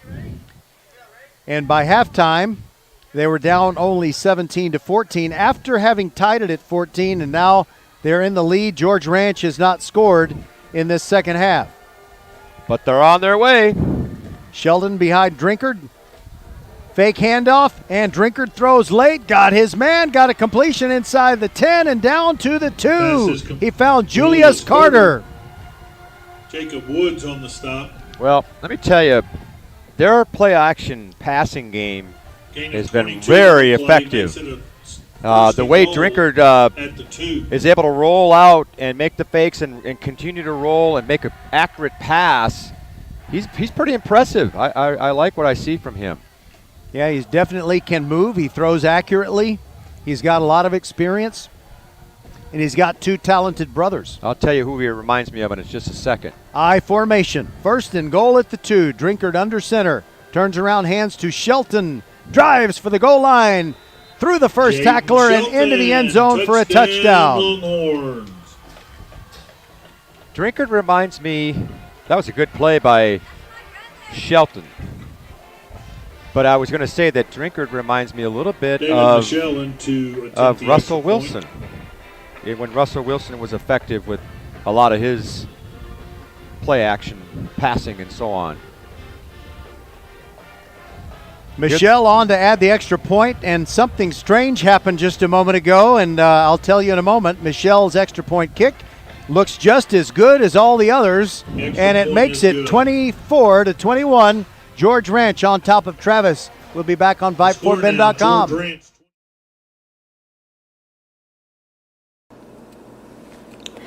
Next Level Urgent Care supports Fort Bend County sports and supports you whenever you're hurting. Next Level is here for the community, open 7 days a week, 9 till 9, for you and your family at more than 30 Greater Houston locations, including Sugarland, Sienna, Greatwood, Longmeadow, and 4 in Katy. From ow to wow, Next Level Urgent Care has you covered. And if you're short on time, Next Level has an app to get you in line right away. Just text NLUC APP to 313131 for Next Level Urgent Travis, Care. we have I'm sorry, Patrick. Your name's not Travis. We have a Travis video specialist, a student named Destiny Davenport. She's wearing her Travis T-shirt. So you see Shelton's score for George Ranch, and she's clapping. Which makes you I said, what's wrong with you? Not exactly that. Michelle's kickoff is a pop-up kickoff, and it's up to the 30, 35, and a nice return out to the 43 as it was Cooper Atkins. Okay, so Destiny Davenport tells me she's clapping because Shelton is her brother. But during the commercial break, she explains that not really her brother. Tigers will start. And I was thinking blood is thicker than school allegiances, but they're not blood relatives. She just thinks of him as her brother. Because they're so close. Because they're so close. Yeah. But I wouldn't dream of ever rooting for anybody against my school, no matter who it was. There goes Lang on first down for Travis. And he gets a gain of about 4, takes it to the 48-yard line for Travis. He almost got pulled down at the line of scrimmage. He got those legs going, and he was able to pick up a strong 4. He's had a pretty solid ball game tonight, Roger. Mr. Lang. Gain of 5 on the play. What about Mr. Lang? I said he's had a pretty strong game tonight. I would say, yeah. Got a couple of good runs. He's a guy that gets the most out of what God gave him, and they give it to him on second down, and he gets the first down and more inside the 40 to the 38, right up the middle, and ran into the waiting arms of Trevion Akins. But again, no affection involved. But it's a first down for Travis. First down makes you think of, well, First Tire and Automotive for all your car care needs. Garcia, they're playing fast. Gives it to Horace. There goes T. It's T time, and he picks up 4 to the 35. They mark him a yard shorter than that. They shorted him a yard. He's at the 36. What do they call it when you have a big back and then a kind of a more of a scat back? Do they call it like thunder and lightning or something like that? Mr. Inside, Mr. Outside. Because that's you kind of run Horace between the tackles. You kind of got that going right now. On the play makes it a second. Fake to Lang. Garcia drops back, throws over the middle. Tipped in, almost intercepted by George Ranch. It kind of went underneath the gizzard of Colin McLemore, who was diving for a tip ball, as Brent Johnson was the intended receiver near the need for first down. About the 30 is where it happened, and now it's 3rd and 7. Well, you got to believe it's probably 4 down territory here, unless you get big loss. Garcia, high snap, and it's picked up by Lang, and now Garcia just has to fall out. I said that prematurely. Lang tried to pick it up, did not get his hands on it, and Garcia had no choice but to fall on it. And they lost so much yardage on that play that there's no chance they're going to fake the punt here. Well, just what I said. I mean, it was 4 down territory unless they had a long loss, and they had a 10-yard loss on the play, and that changes your thinking. It's hard to pick up a 4th and 15. So they're going to try to pin him back deep in their own territory with the wind at his back. Yep, Cole Verreau punting to Russell Franklin, who backs up inside his own 10-yard line. Bad snap, but Verreau is able to get it away. High wobbly kick, fair caught at the 15-yard line. George Ranch will have it there, already leading 24 to 21. Punt with no return. That was an excellent punt under the circumstance. He took the snap Longhorns will as start a shortstop, scooped it off the ground. Looked like he almost kicked the rear end of one of his players, his blockers, but he got it out of there, and it sailed all the way to the 15-yard line, which is pretty darn effective under the circumstances. Speaking of kicking your teammate in the rear end, you know, last year we had our last week, I should say, we had our halftime interview with Steve O'Neill, who booted the longest punt in the history of football, and he came within inches of his teammate backing up into his foot. On that play. He could have blocked his own punt. On that punt. On that punt. Unbelievable. Game of inches. Drinkard hands it off to Shelton running left. And he's hit in the backfield and dropped for a loss of 4. Is that my buddy Temison Olarunfemi? Yes, it is. I love that kid. Temison Olafini with the tackle for loss. That was one of the rare losses of yardage for the Longhorns tonight, and specifically for Sheldon. So a great defensive play to start that series for the Tigers. Back them up to the 13. Now, they gave Shelton credit for lunging forward with the ball, and it's only a 2-yard loss. It looked like more like a 4-yard loss. Yeah, it did look like that to me, but nevertheless, yes, we're not. I just want to recognize Thomas and Olarunfemi. All right, 2 backs in the backfield. One of them is Hayden Drinkard, and he swings out right while his brother drops back, looks down the field, throws off his back foot, jump ball, intercepted by Travis. It is Dante Penn. Dante's Inferno is not looking like a very good story for George Ranch. It's a pickup up at the 48-yard line of the Longhorns. And, you know, we've talked about how accurately Drinkard has thrown, but that was kind of, he was running sideways and threw it a little bit sidearm, and that was the only bad pass to me that he's really thrown all night. Great position, though, on the interception. And the Tigers are in business here. Now, the wind might have had something to do with that, because the wind has picked up a little bit here in the fourth quarter, and he's throwing into that wind. 7:57 to go. Travis has it back in George Ranch territory, down by 3. Garcia hands it off to Lang. Lang can't get out of the backfield, and it's not his fault.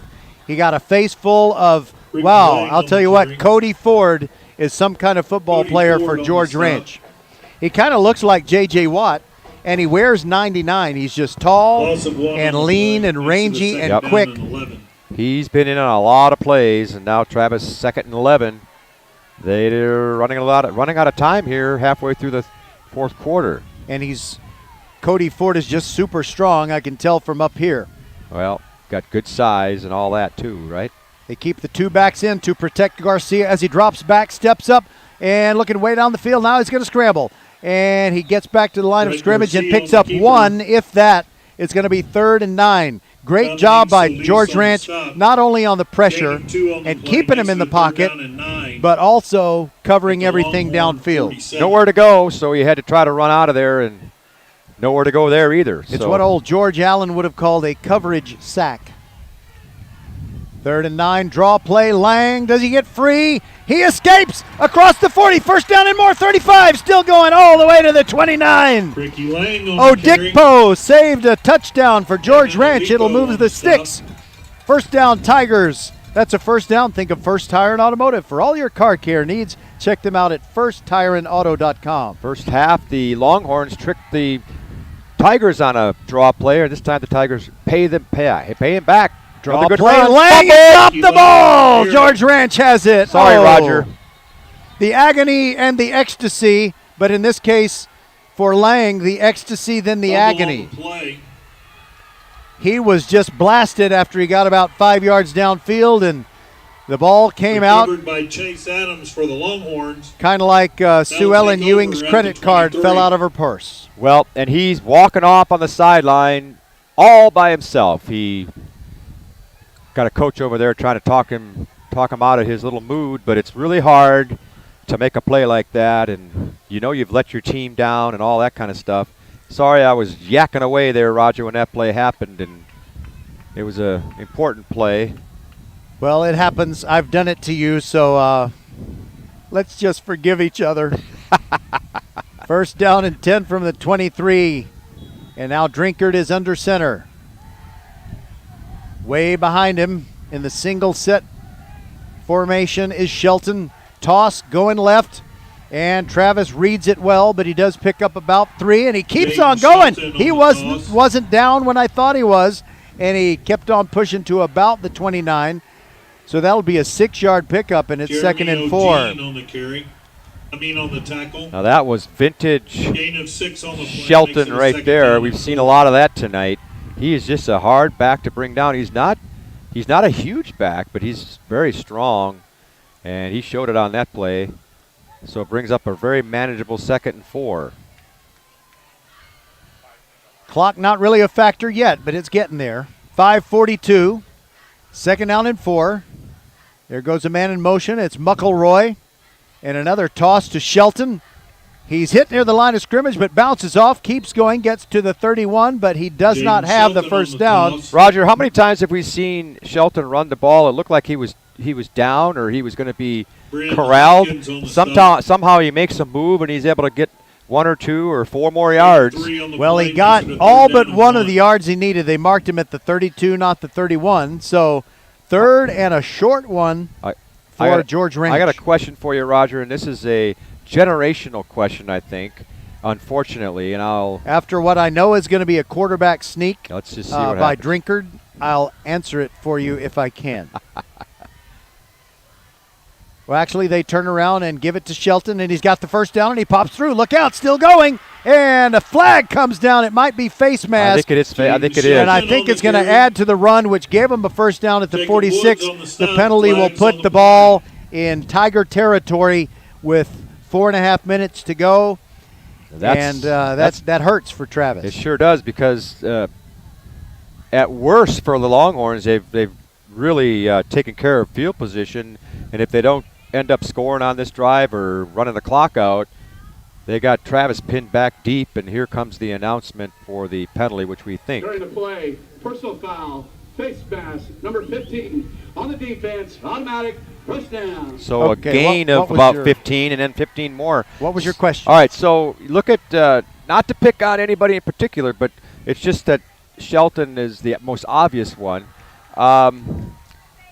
He's got that long piece of cloth hanging out the back end there. What's the purpose of that? Swag. Result of the penalty will make it a first. I mean, it's just it's hanging.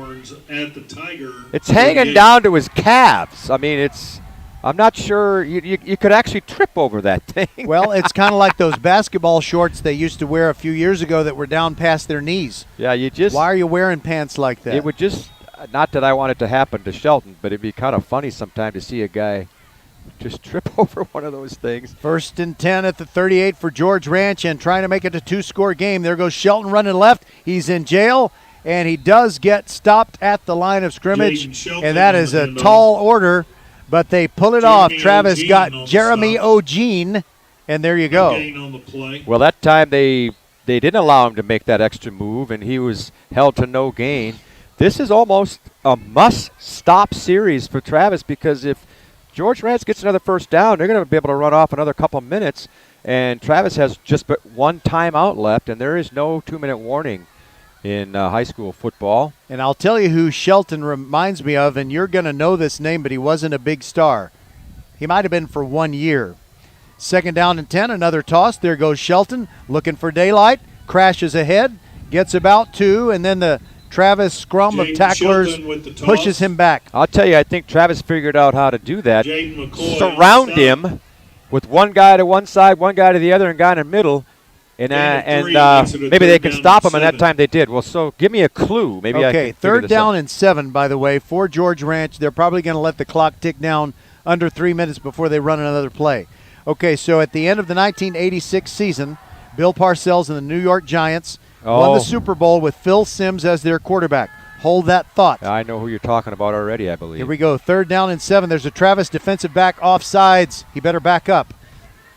Snap to Drinkard, hands it off on the delay. There is Shelton, gets a yard. That's it. Gets to the 34, and it's going to be 4th and 6, and it'll be decision time. I don't think they're going to try a field goal, though. Okay, so Joe Morris. Yeah. Yes, yeah. Shelton is smallish, and it's to his advantage. He's got a big physical offensive line, and I just now noticed that Cody Ford plays on the offensive line because he's such a big, talented, strong would dude. Would you actually go for it here, Roger? I think they should go for it, but about Shelton, 6. like Joe Morris, can kind of hide for a moment until he sees the daylight that he wants to go for, and then with his quickness can make it. They're going to line up in the one-back set on 4th and 6 and try to ice the game maybe right here. Well, they did a delay, I think, or did they call timeout? I think it's delay of game, and they might try a pooch punt now. We'll see what Don Martinez says because a flag did come in. Okay. But every once in a while we'll see a flag, and later we'll realize that a timeout had been called before the flag was That's why thrown. I was wondering, and the scoreboard says timeout, but they had it up there. But Delay of game yeah, they on the offense, 5-yard penalty. Okay, it is delay of game. and they took that on purpose. They were letting the clock run. Result of the penalty They will feel make like it they 4th and can 11. pin Travis deep and David Michel force them to go the length of the punt field. formation. Now let me ask you a question: Should the Jaden clock McCoy is be going off of a penalty like that? Yes. Once they say it's ready for play, I thought the it penalty continues. would stop the clock. Michelle to punt. Jaden McCoy standing on his 10-yard line. The snap is good. It's a long punt. I think it's going to reach the end zone. Yes, it does. Fortunately for the Tigers, yeah. Boy, oh boy.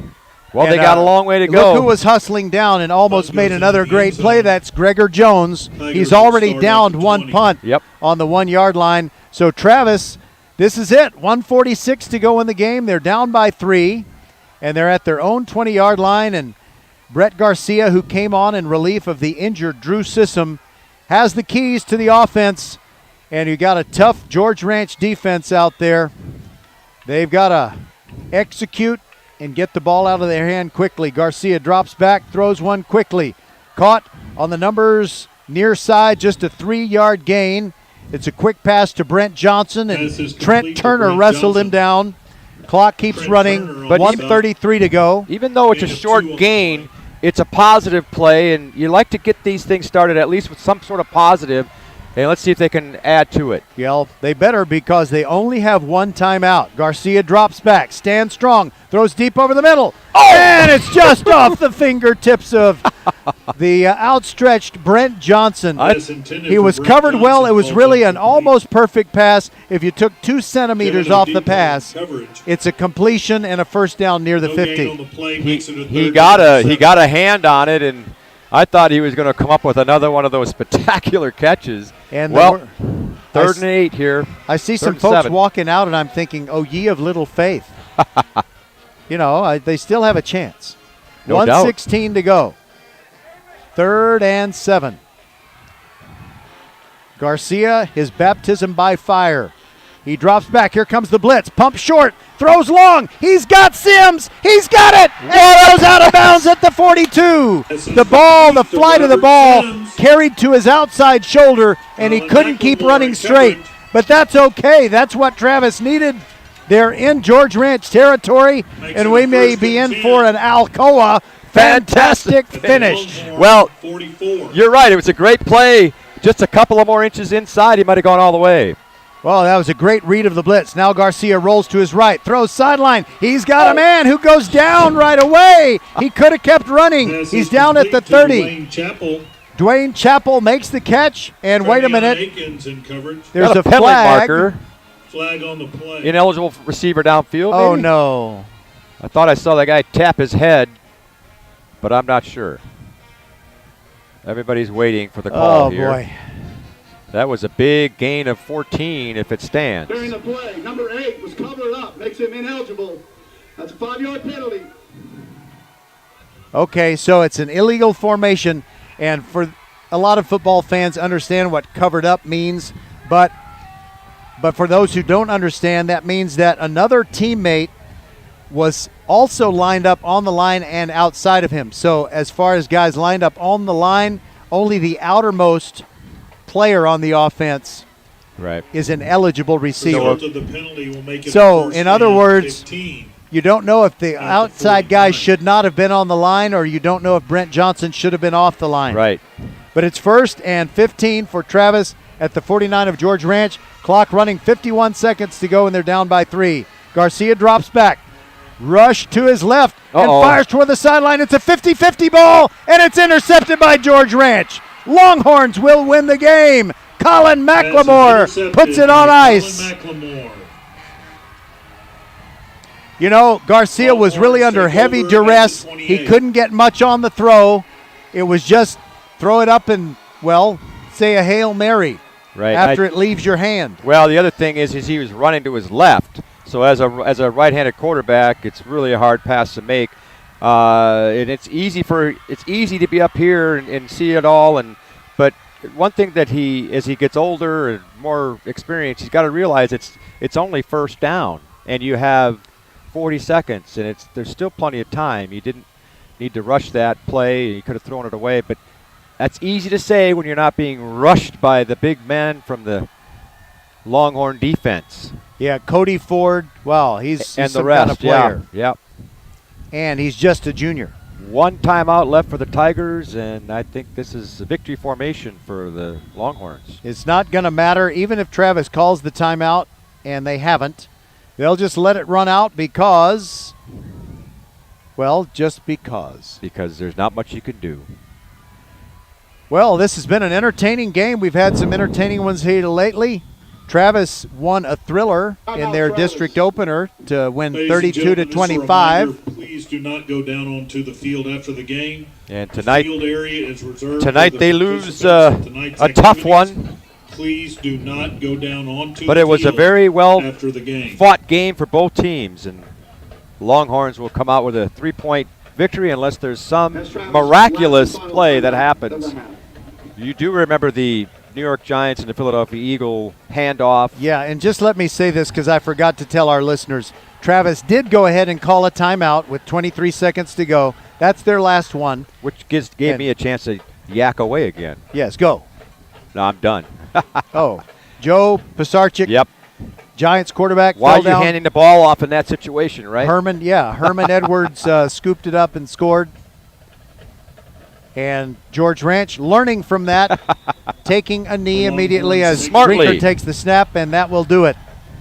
So the teams assemble at the 50-yard line, and they'll go across and exchange handshakes. And, there was a lot of intensity down there, Patrick, but I have to say, kind of refreshing that there wasn't so much snarling and snapping and all that kind of stuff that often occurs tonight's game. In these games. On behalf of Fort Bend ISD Athletic Department, George Ranch High School, Travis High School, and the Spring Branch ISD Athletic Department, we'd like to thank all of you for attending tonight's game, and we hope that you all have a safe trip home.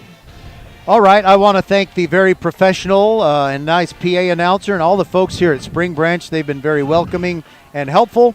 And I don't know if we'll be back at Tully Stadium later this season or not. I'll have to recheck my schedule. But it's nice to come here. It's nice this place. Stadium holds a lot of memories for me, although I never played in it. I watched many, many games in it. All right, anything else you want to say before we say goodnight, Gracie? Congratulations to the Longhorns on a well-earned victory. Tough loss for the Tigers, but it was a great game, great competitive game.